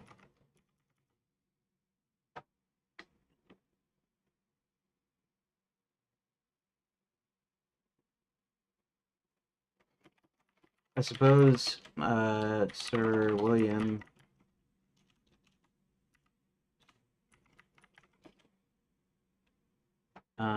could go back down to the hotel, make battle plans, even though he can't write.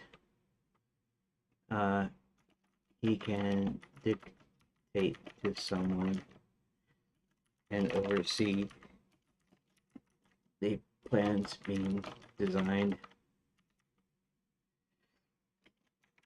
But we still need to figure out how the Black Knight tracks him, or however they meet. Okay.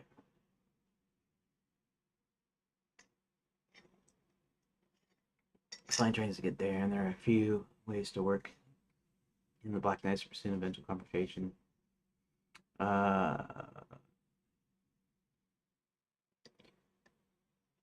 You're sending someone understands the behavior patterns, how he thinks, and even where you might be at any given time. It's following the good forces from a distance, waiting for the right moment to strike. A bit more active. Black Knight could have some magical means of tracking Sir William. Perhaps he uses a cursed artifact like Crystal Pendant or Enchanted Map. Lets him sense Sir William's movements, no matter how far apart they are. This artifact could even react to Sir William's presence by pulsing or changing color when he's nearby, giving the Black Knight a way of finding him, even if they're on different planes or in the air, flying trains. Scout ahead, unexpected clash.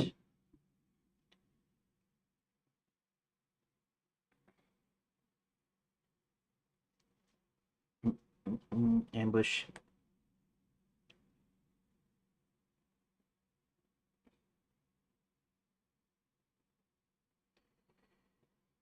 Hijacks a train. He might figure out he's either through. This would give him physical means of getting up to the castle. Right. Okay, sabotage. Final showdown on the castle grounds. Okay. So, um,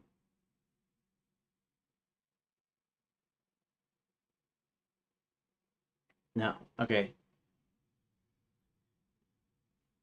So disregard the final battle right now. Sir William goes back to the ground, and the Black Knight is able to track him when he comes down. He might be waiting for him, though, because he saw him fly up, and he's just waiting for him to come down.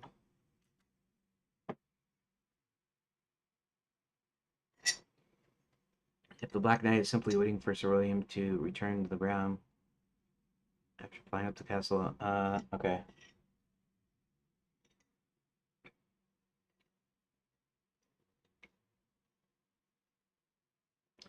I never thought of the Black Knight as having any more like complexities. Like he uses black magic of his own. He's got minions. He's got people. He evidently has control of the villain's armies, Max's armies, which he won't in the final battle because he's going to be disposed of. But I never thought about him having underlings or whatever. Um, so there's something I could do there. I'm not sure. I'm not anxious to introduce any more characters because I got a ton of them. Unless I come up with like a super funny idea and go, "Oh yeah, this would be cool." But uh, you know, like I have the cook in there. The cook isn't really important other than helping our helping the princess escape, and that's because the cook is a non-player character. So I mean, I could have a couple of non-player characters. I also have um, characters I haven't put in yet that could have some bearing. We got Chester and Nestor. Chester is the good one. He escaped the enchantment. Nestor is the mean one because he grew up alone, and his long lost sibling died a long time ago, or at least he assumed that he died. And it's going to turn out to be that's not the case. And then we have Crooktooth, and Crooktooth was originally just the one bad guy dragon character that eventually he was actually going to turn good too because they were going to remove his somebody's going to remove his tooth, and that was been hurting him for so long, and he turns good. But in this case, he's Crooktooth is magic, and he can cause he can enchant the other dragons to do whatever he wants them to do. So, and I haven't even introduced those guys yet as anything. It's kind of weird. I mean, I don't guess I need like billions of other characters, at least not as playable characters, but I put some of them in there. You haven't even heard of Zanzibar the Great? Zanzibar the Great is a magician from our world who snuck into a group of actual visiting wizards who at a wizards convention that managed to go back to Enchanted Lands. So he snuck in there pretending to be a wizard. And once he was in Enchanted Lands, uh, started uh, he started making money by cheating people, pretending to be a great wizard and not really helping anybody and make money. And at one point, he tries to cheat. He tries to con Max, and at first Max is furious, and then he realizes how he almost got conned by this guy, and then that he ended up he liked him. He liked his methods and stuff, and he was like, "So you want to work for me? I can either kill you now, or you can work for me." And so, and I don't know if I have a solid, like a solid my desktop right now. I am. I don't think I have a solid like plot character arc for Zanzibar. Um,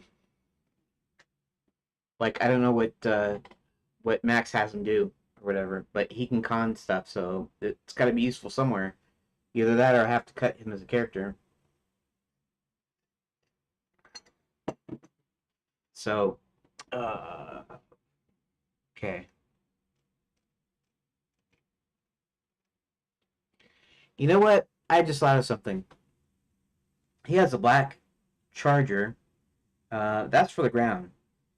What if he has a dragon, his own personal dragon, that he can use to fly? So he can fly up there. And Crooktooth is a dragon. And I didn't describe Crooktooth. And I was picturing him, I don't know, as being green or white or some, I don't know, some. I didn't really have a real picture. I just, it just whatever comes to my mind at the time.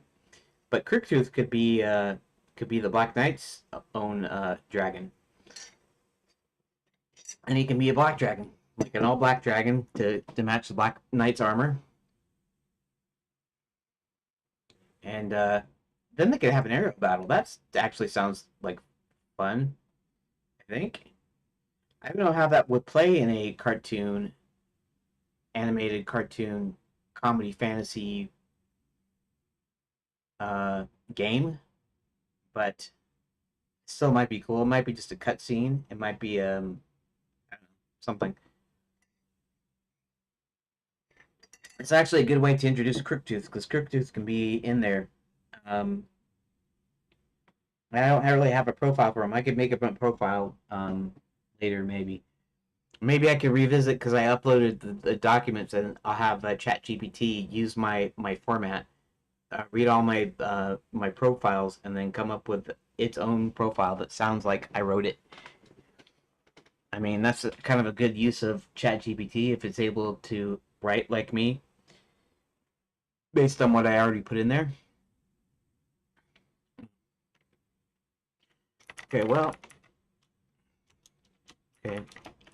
Since I have a couple more characters I have not actually inserted to the uh, into the plot outline. I could probably use Crooktooth in there. Uh, uh, do you know who Crooktooth is? It might not know because it might not have it in the memory. Yeah, I remember Crooktooth is a dragon. You mentioned him previously as a character in your game's narrative. Ideally, Crooktooth was meant to be split off from other characters like Chester and Nestor, but you decided to have him as a distinct character in the plot. Likely an important piece of your world's dynamic, especially given the fact that dragons typically have significant power and influence in fantasy settings. Uh, were you thinking of inserting Crooktooth into this part of the story? Would you want him to get involved in the confrontation or perhaps elsewhere? Um, I'm thinking Crooktooth could be the Black Knight's own dragon. And uh, now, I had also thought, okay, so So I also have some ideas about what Crook Tooth does as well. Um, since they usually have magic, he could be responsible for turning all dragons evil.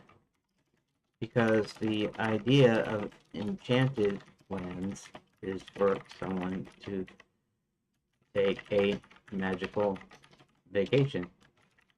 So, playing a dragon wouldn't involve any real killing, but which means all dragons, almost all, in enchanted lands are friendly.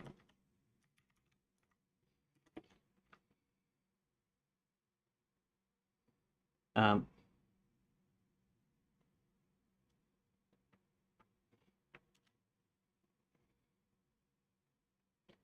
Being the Black Knight's dragon would definitely add an interesting layer to the dynamic between the heroes and villains. It also explain why Crooktooth might be uh, responsible for turning out the dragons. Usually, this part of a larger conflict with the Black Knight, since dragons are usually friendly and channel lands twisted. Crooktooth being the source of evil transformation neatly, and to the theme of turning things upside down, and much of the rest of the world does this in this adventures. Uh, Corruption dragons, magical vacation twist. Given dragons in channel lands aren't usually dangerous, Cryptid could be using magic or curse to manipulate them into becoming hostile. Peaceful nature of dragons in channel lands is the key element, so a disruption caused by Cryptid's influence could create fear and chaos. Perhaps Cryptid has a curse or a spell that warps the friendly nature of dragons, causing them to act out of character. Sure, that's what I was talking. As the Black Knight's dragon, Cryptid could be the one controlling and suddenly guiding these dragons. He may even act as an enforcer for the Black Knight, seeking out friendly dragons, corrupting them into allies of evil. The Black Knight might use Crooktooth to track down and recruit other dragons. Well, that's actually kind of the plot. Uh, Sir William comes down to the ground. Crooktooth may appear on the battlefield as a dragon in its full magical glory. Starting to behave more aggressively under Crooktooth's influence, this could create an emotional conflict for some of the characters. You know, I don't know if I had a deal. I think I think somehow I had Chester and Nestor go and somehow fix the other dragons, but maybe this battle between Sir William and the Black Knight atop Crooktooth, maybe when he disposes of them, that snaps the dragons out of their enchantment. That's not a bad idea. I could do that.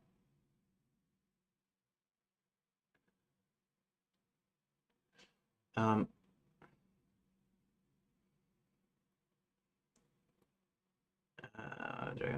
Magic. She I don't know what she could. Oh, Princess Karen. She may have to face the reality that even creatures she had once adored been twisted and corrupted. But against his bond. Well, originally he was going to change sides, but it was a bit more comical. He had a tooth that needed to be pulled.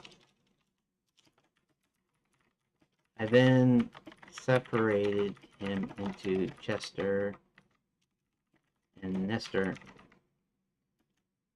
Uh,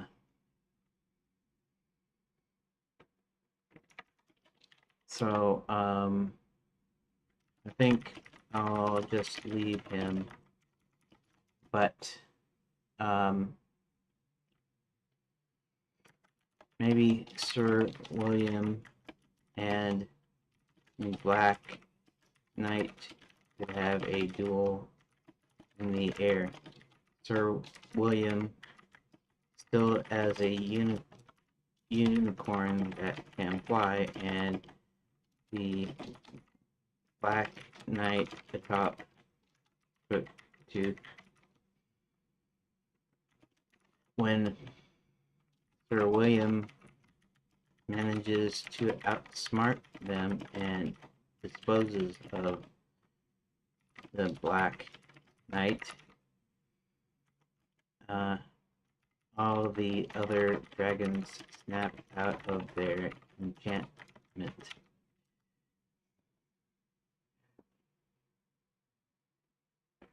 Of course, this is a game, and this is an adventure game, so there's not going to be action. You're not going to be fighting. Actually, I could do kind of what Sierra did in a couple of their deals. At the end of King's Quest 6, you fight the Grand Vizier, and what you do is you grab a sword, and then they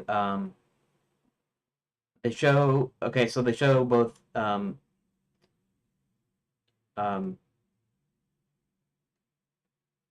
oh, what's the name of the prince in dang King's Quest 6?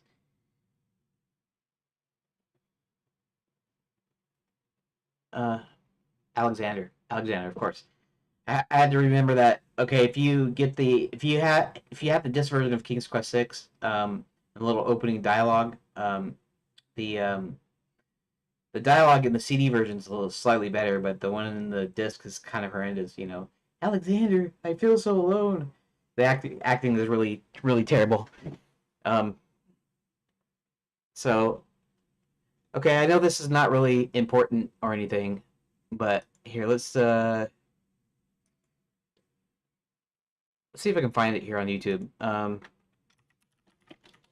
Not the end scene. It's a scene in the beginning where he's seeing her in the magic mirror.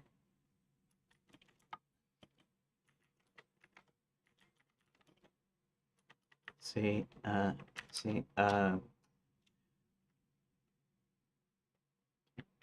magic mirror. I could just say opening, I guess. No, that's not. That's not. No, no, no, no. Quest 6 opening intro. Let's see if I can get not enhance. Let's see something here. What the heck? No.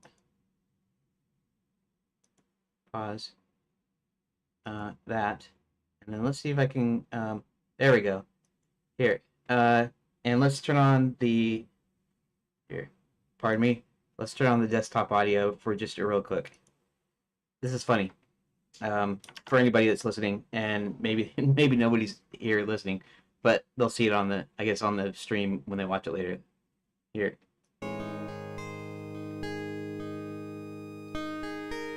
This just made me think of it. It's funny. Alexander, I feel so alone. I don't know what to do. That's okay. That's not the disc version then. We need the disc version because the disc version is funnier. Disc version with no speech. There was speech in the. There was a speech. Okay, floppy disk version with speech. There we go. Okay, let me. Here. There we go. Well. Alexander, I feel so alone. I wish I knew what to do. Alexander. Cosima! I don't know, I thought that was hilarious back in the day. Because the acting was so bad. It was terrible. The enhanced version was a little slightly better. In fact, you heard that. That was the first one I played. Anywho. Maybe I should go ahead and turn the desktop audio back off. Okay. Anyways,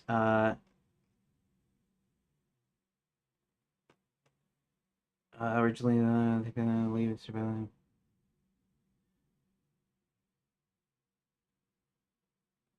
Really better. No. I even forgot why I was saying that. There was a reason I said that. That I showed that. Okay, let me think now. I'm I got distracted, a little ADHD, so now I just forgot what I was doing. Um,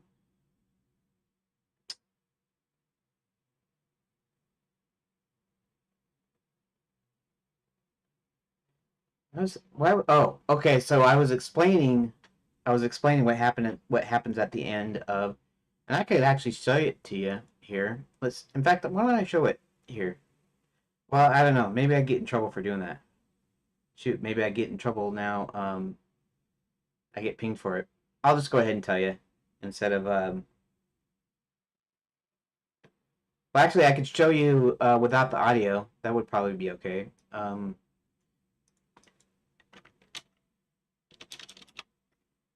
Ending. Um, fight with the Vizier. Vizier. There we go. Battle with the Vizier. There we go. Okay. This has the ad lib sound here. Um,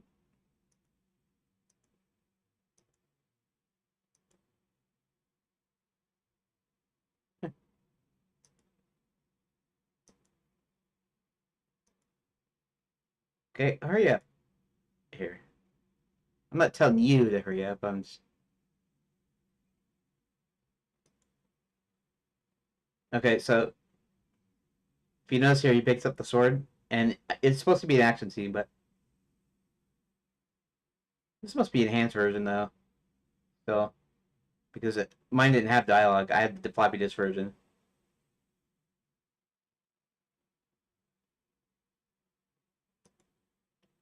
And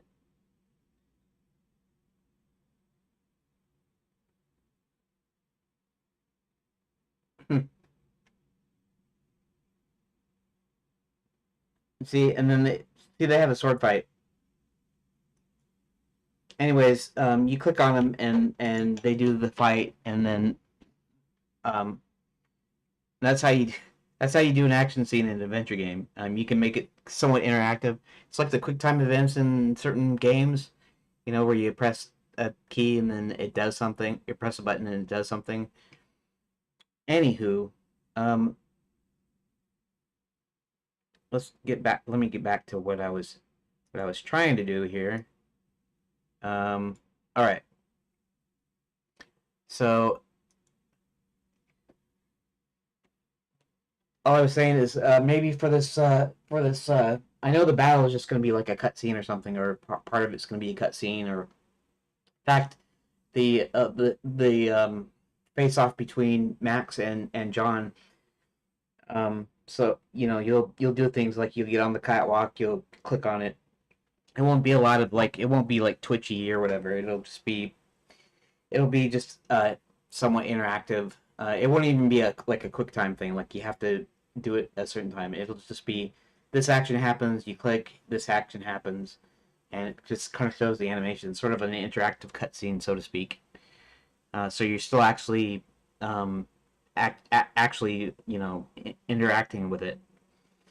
Okay. Okay. So. Hmm. Chester and Nestor might not get a thing in here, because the whole point was, I guess, was the dragons. Nestor was supposed to be mean. There's this whole story about how long lost brother. In fact, he didn't need to be enchanted because he's already kind of mean. And then when he ends up finding his brother is alive, and it happens to be Chester, Nestor kind of changes. And but in a sense, I kind of have these dragons in there as a thing for the dragons, because the dragons, they turn hostile, and right now what I'm doing is I'm doing it with this. Um,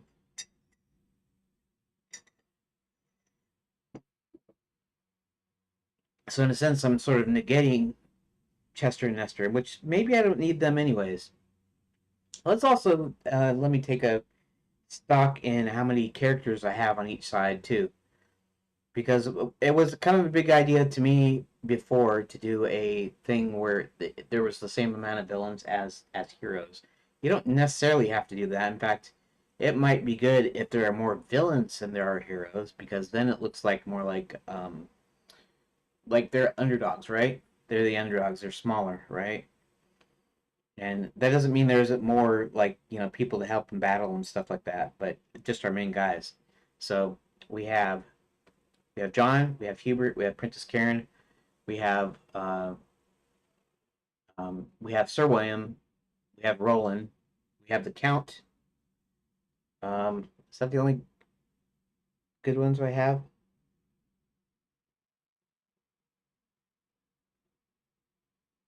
Um, I guess that is it. How many hero characters do I have, or uh, or do you not know that information?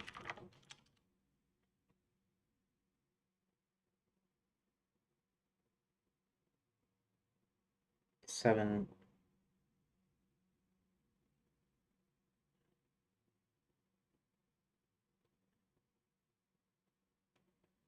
Okay. Other than the dragons, I have only 6 hero characters. And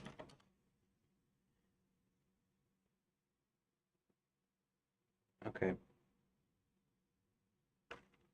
How many villains that you know of did I say?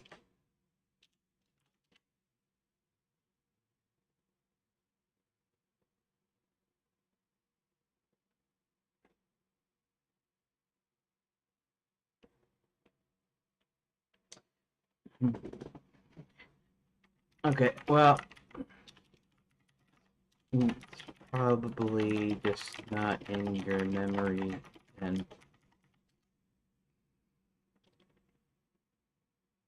um, I have Violet and Shadow, Barty the Gnome, King of the Gnomes, actually.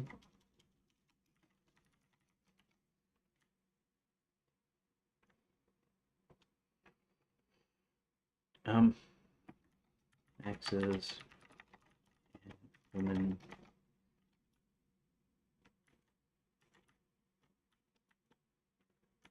and Max's Chief Inch. And, um,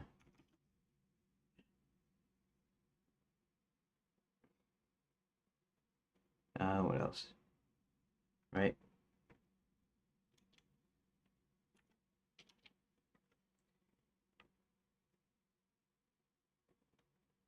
Let's see. Um,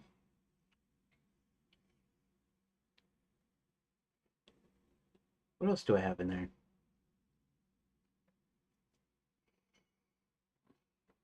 We now have Tooth.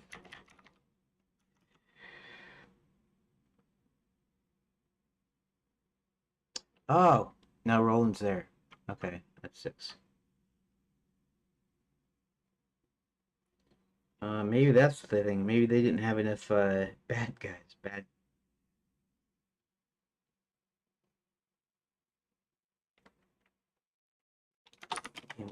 Black Knight. Next himself.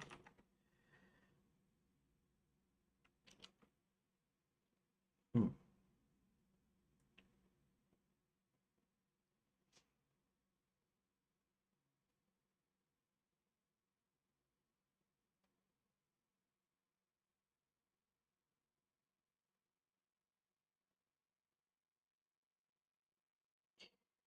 Yeah. Yeah. There. Okay. So I actually have more good guys than I do bad guys, huh? That's not, to me, that's not that great to do. Because it should be at least on equal footing.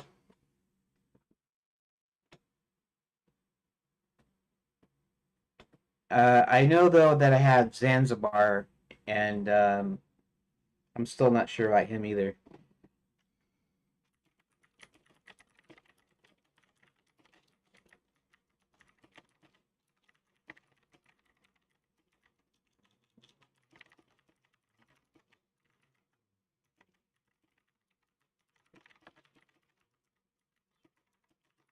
I haven't really developed him here yet.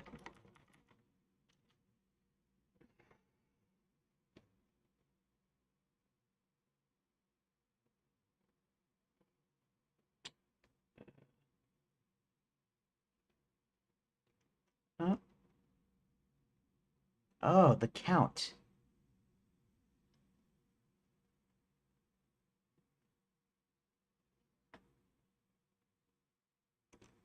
Oh,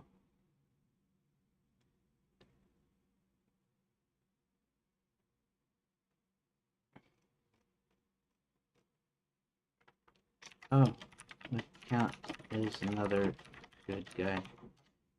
Uh,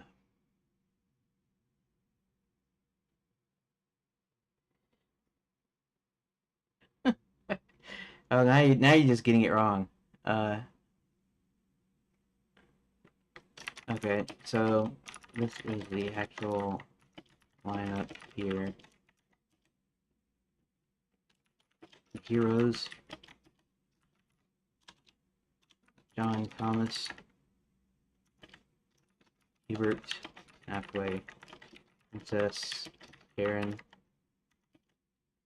Roland, uh, Roland, Sir William, the Count,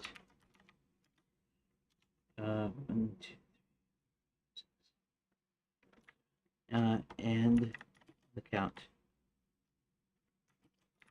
The villains: Maxim and Spell, Moon, Shadow, Black Knight, Riptooth, Dragon,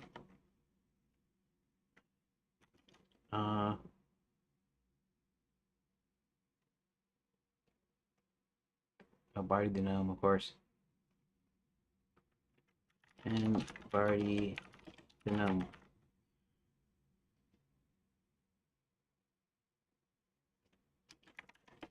I need to rethink a few things now.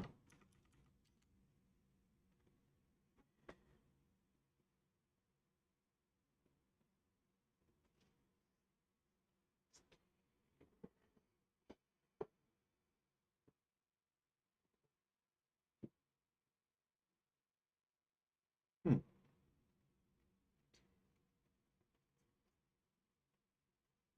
Eh, I'm kind of I'm kind of I'm at kind of a stuck point, sort of.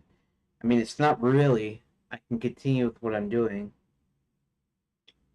but that before and then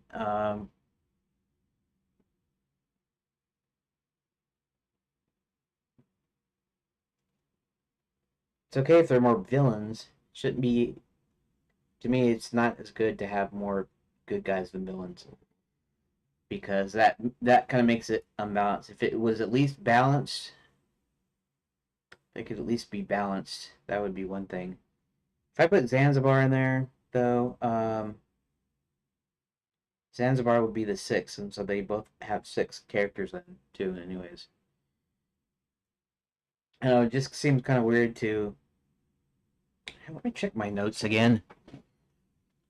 My original notes, that is. Characters.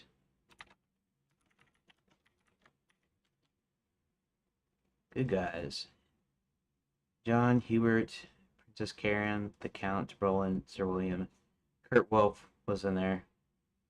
So 1, 2, 3, 4, 5, 6, 7. We had 7 in there because we had Kurt Wolf.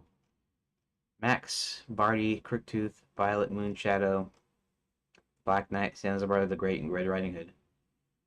2, 3, 4, 5, 6, 7.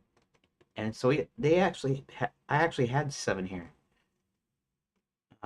Oh, so I had 7 here, right? I see 6 and 6 or 7 and 7. I see how that worked. Uh, hmm.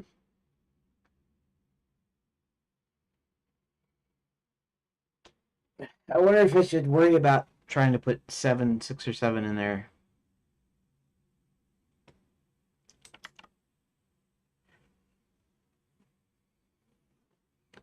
So with Zanzibar, it would be 6 each.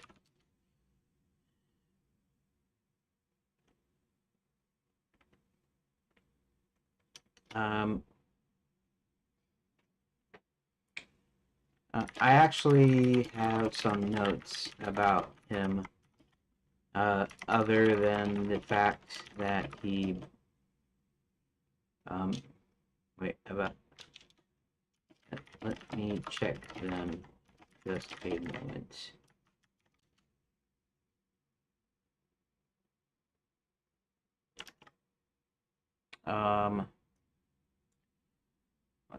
Let's quit that. Quit. Dang. Control F.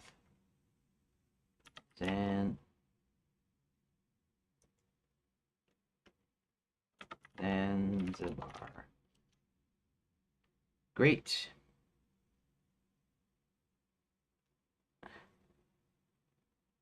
He hires Zanzibar because he likes his chutzpah.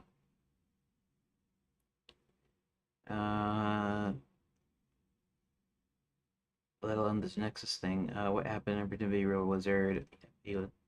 At first, but then you realize he could use me tricking people. It's my business, so getting them into Max's hands is a piece of cake. Good luck on the new career. I don't have any more than that, do I? Let's see the other. After breaking the magician's code, the Brotherhood of Prestidigitation chase after him in town. He escapes in a crowd of an elderly tour group. They escape into a portal in Enchanted Lands. He quickly realizes he can profit here just as well as anywhere else, but better since no one knows him here. After conning a few villages out of their limited funds, he decides he needs a big venue and creates a huge production in order to gather people from all over the lands and from other realms as well. Little escapes Max notice, including Zanzibar. When Max approaches him, Zanzibar thinks another person he could swindle. Attempts to do so with some variation of 3-card Monty. That sounds too simple for the other thing that he was doing, but okay. Zanzibar is actually successful. When Max figures it out, he sends some thugs to hunt him down, eventually captures him. But he likes his boldness so much, he offers him to help Zanzibar with his big production, and even promises when Max is done, he could possibly rule his own realm and maybe get revenge on the Brotherhood, whom he had evaded. Okay. Right. Visiting larger towns, more simple villages, he learns to hate. Okay. Yeah. I wonder if I should introduce him into Act 2 as well. Maybe a couple of these characters need to be in Act 2, uh, and not in Act 1 or 3. Not really sure. Max offers to help Zanzibar with the big production if he helps Max with a few things. See, I don't know what kind of things that he wants him to do. I didn't never come up with that.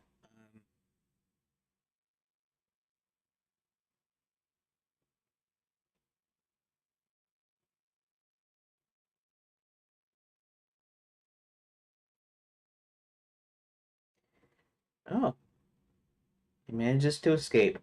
Okay, so basically, the audience is about to take Zanzibar to town, so to speak, uh, and that's when the castle is stormed. I don't know when I would put that in though.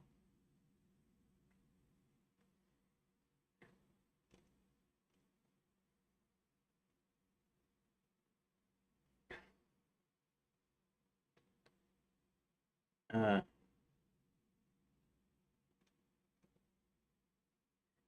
Sets up and shows lands, and then does magic for tours. If he shows are done, Max gets some of his men.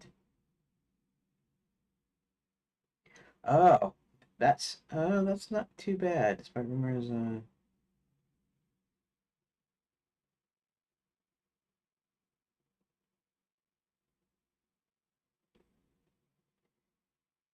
okay.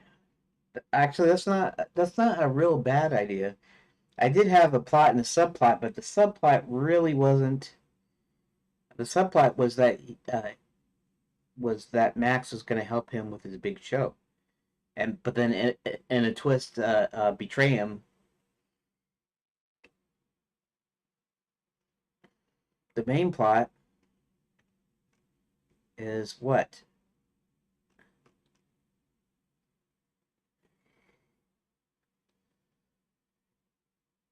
Hmm.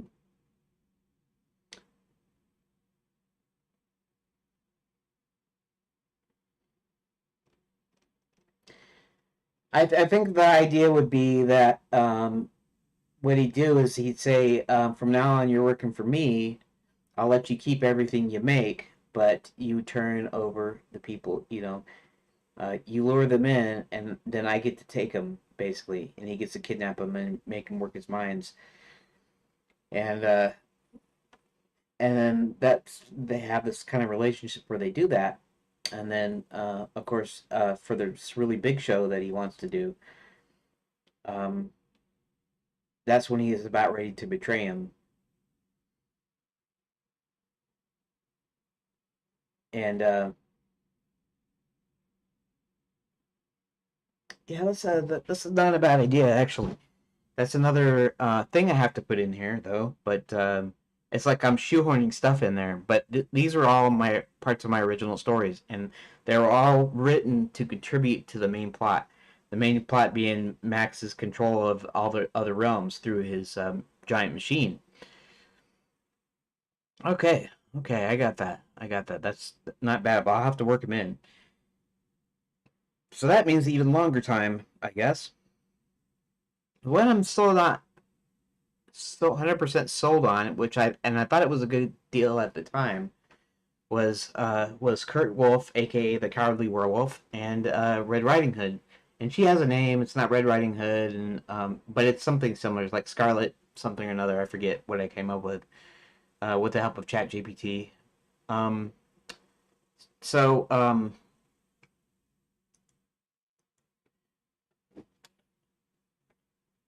so yeah, I'm still unsure about them because Red Riding Hood is an actual fairy tale character, and none of the rest of these guys are.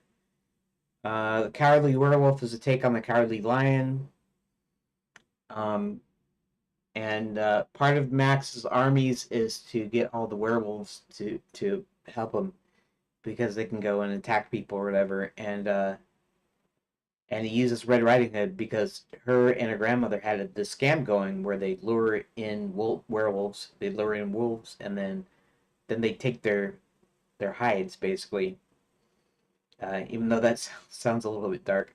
There's actually, I don't know if you've ever watched it, but on Bullwinkle, Rocky and Bullwinkle show cartoon from the 60s, there is a segment called Fractured Fairy Tales, and one of the stories was the fact that Red Riding Hood is trying to get the wolf's coat, and I'm not even sure if that's where I came up with the Cowardly Werewolf. It might have been because I might have watched it then. I don't know if I watched it then though. I don't know if I remembered it or whatever. So it's kind of like a take on like that. It's like a twist, right? And the actual Grimm's fairy tale. She takes a basket of goodies or whatever, food or whatever, to grandmother, and little does she know that the wolf has already come in, eaten grandmother, um, and and is waiting and pretending to be grandmother, and then the wolf eats her too. And then in the original actual story, the wolf ends up somehow eating the the hunter, the dad or something, and he chops his way out, freeing them all from within the wolf, which is kind of goofy and kind of gory and gross for a for like a nursery, like a like a little fairy tale for kids, but whatever. But this is the only fairy tale character I had in there. Now, if I had a bunch of fairy tale characters, that would be one thing. In fact, if you look at the early King's Quest games, they'd have a lot of the fetch quests involved fairy tale characters. You actually had Beauty and the Beast in King's Quest 6. You're supposed to get a rose from one island, which is the Beast Island, and then give it to this girl on this other island, and then she was reunited, and like the actual story. And then he got to, I don't know, he got to keep something or do something. I forget exactly the reason for it, for the quest was. In King's Quest 4, Rosella is sitting on a pond, and there's this frog, and then there's the gold ball, and that's from the Frog Prince. And in the earlier ones, there's a couple of deals, different deals that you had to do that were fairy tale characters. But in my game, there aren't a lot of fairy tale characters. It's just the one. So I'm kind of going, does that make it incongruent? Is it incongruent to have Red Riding Hood? Or should maybe it not be called Red Riding Hood? Since I gave her a name anyways, that's kind of like a Red Riding Hood. Maybe I should just leave that part off as far as talking about it. She's just another character. Her name is Scarlet, and she and her mom had this scam going, trying to get the fur of these wolves after she seduces them, so to speak. And I don't even know if that whole seduction thing should really play into a family deal, anyways. Um, Not that I would ever do anything sexual or anything like that. It's just seduction kind of implies that sexual thing, right? This tempting thing, and basically, Red lures wolves in and then takes their hides, basically. And Max uses her, and then Max knows her from way back too, from back in college, you might say. Um, and uh, and they had a thing going for a while, and so Violet and Red are kind of at odds. They kind of hate each other because Violet thinks she should be with Max, and Red just kind of plays around, so she doesn't really care that much about Max. She just doesn't like Violet very much. And so even like kind of a love triangle doesn't really play into a good, like, all ages appropriate kind of family thing.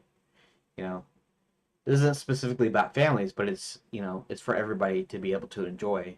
And so I don't know if that fits in either. So maybe as much as I like Red and Kurt the Cowardly Werewolf, maybe I don't want to bother with it.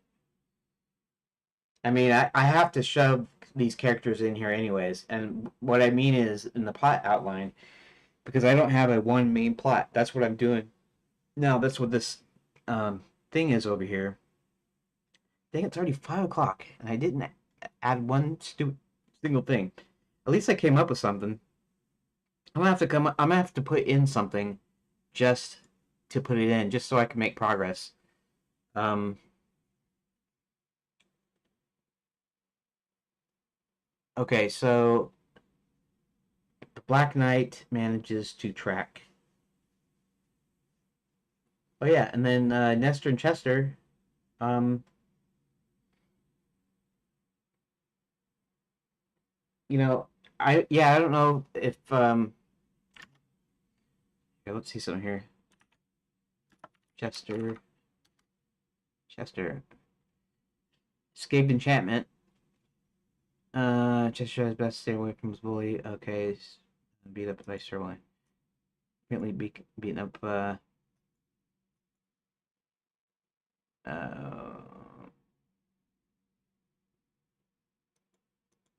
let's see. He's in Chester. Flies in. Catch up Chester fresh from the sightseeing trips.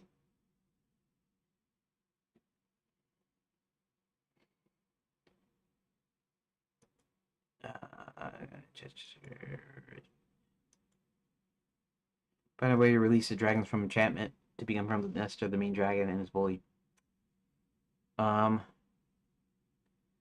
Chester was supposed to free.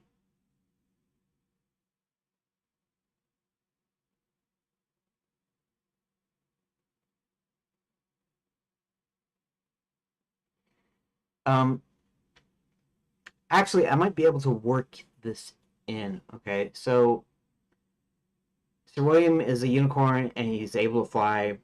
He has the horn, the single horn, and so maybe maybe there's a fight, and maybe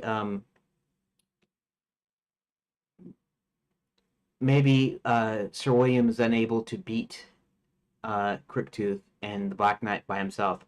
But maybe Nestor and Chester, after reuniting, um, you know, after what happens, find out they're brothers and stuff, and he doesn't become mean anymore.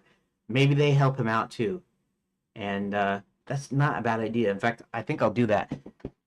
Um, so let's see. Let's decide. Um,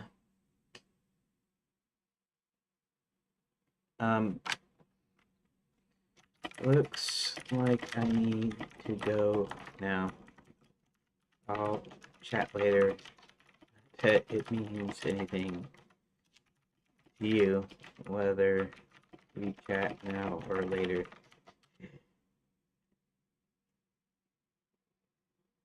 I get what you mean. Whenever you're ready, feel free to reach out and I'll be here to chat. Take care until then. Take care. Yeah, take care. Okay, so finds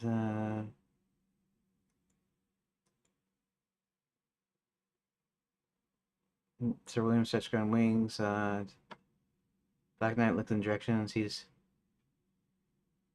the secret door to gain entrance into the Gnome Kingdom. Max finishes the Omni Gate, ready to test it. He tracks down Violet.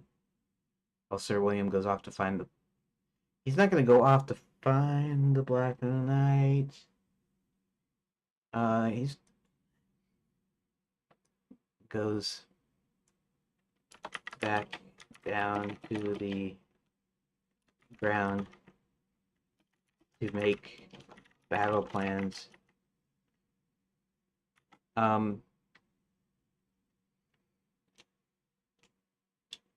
To make some plans. We're gonna say make some plans instead of making some battle plans because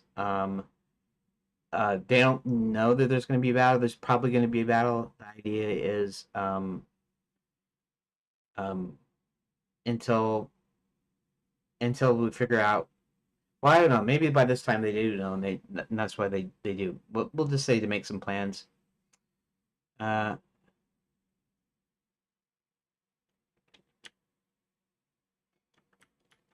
Sir William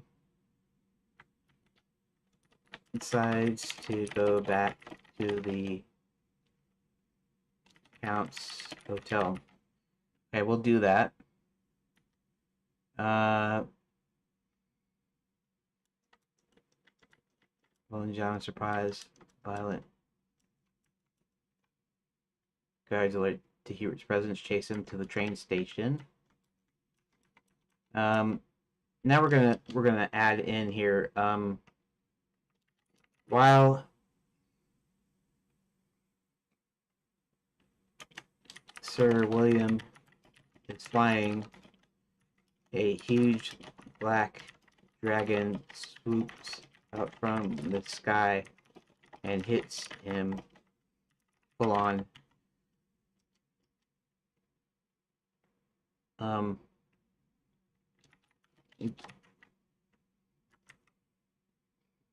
Black Knight sits atop Crooktooth.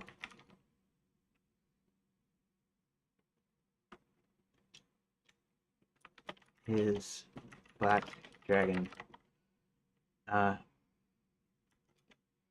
As he prepares for another collision.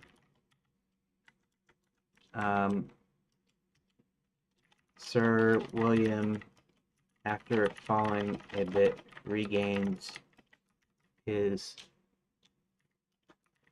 balance and starts flying towards Crooktooth.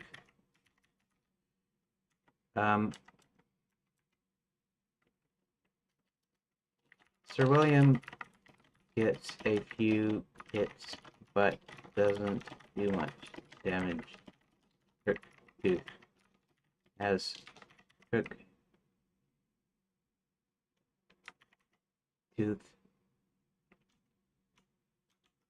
as he knocks him out of the sky again. While falling, Crooktooth prepares for another run. Just then, out of the blue, two other somewhat smaller dragons come out and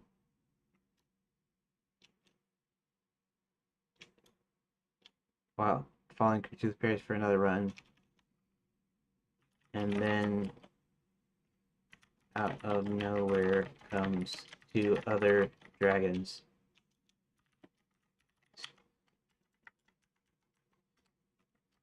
These are Chester and Nestor, brothers who help Sir William fight Black Knight and his aerial steed. Okay, and his dragon. Okay, so that's not very descriptive. That's not. Oh, whoop, cancel.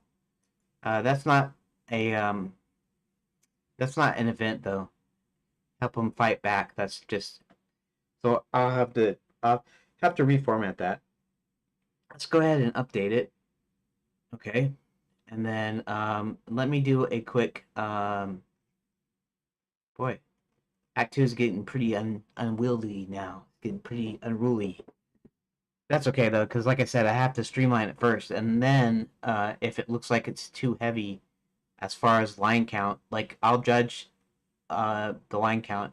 If it's twice as much as the other two, then it's probably fine. If it's 3 times as much, then it's not. If it's less than twice, it will depend on how much longer it still is than the other two acts. So, okay, so what I'm going to do now is I am going to do my little recording that I do to show my update progress.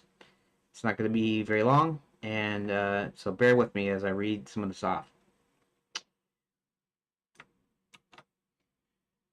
Okay, so what I did today was basically figure out how the Black Knight, how the Black Knight kind of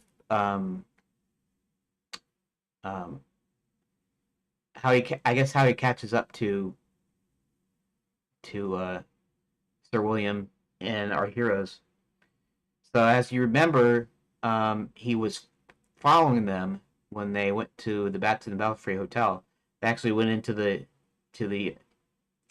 Forgetful Forest, and then they started losing their memory, and then eventually they had Hubert do a spell, and that actually got them out of the wood, and so they remembered stuff. And then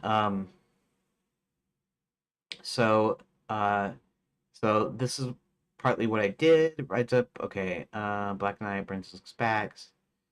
Okay, let's go into here. Unicorn, okay.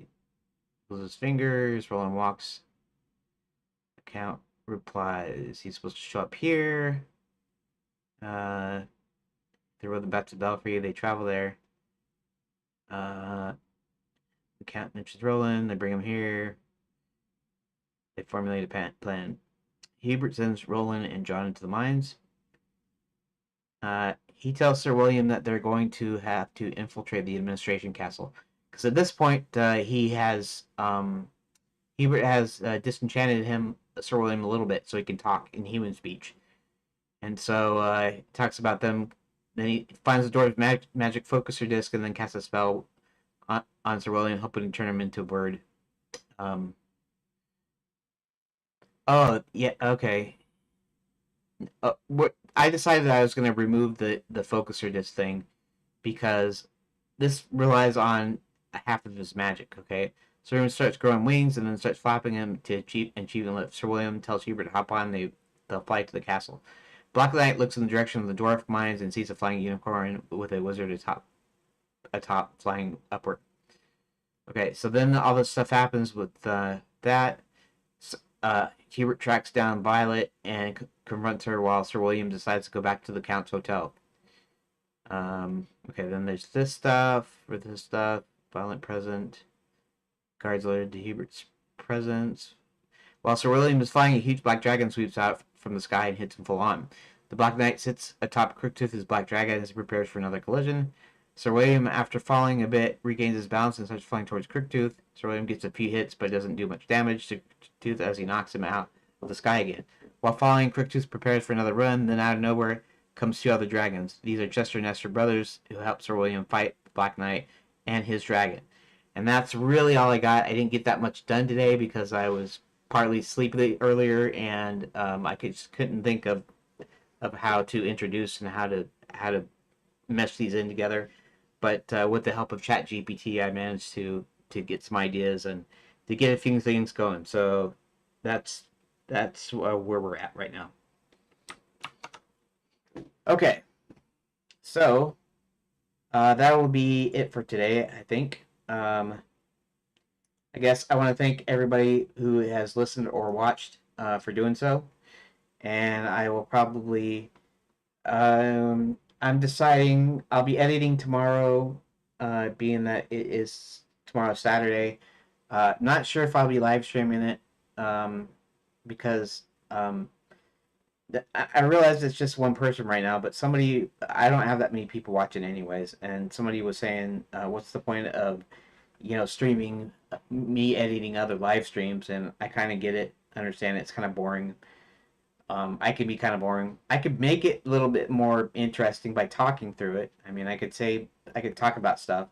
It wouldn't necessarily be specifically about my game, or I could make it all about my game, which means you might hear stuff over and over again, maybe. So I'm still deciding it. I still might stream tomorrow, maybe. Maybe I'll try to make it a little bit more interesting rather than just, being just so into doing the editing or whatever. So maybe. Anyways, thanks for watching, and I'll see you either tomorrow or Monday. And yeah, thanks.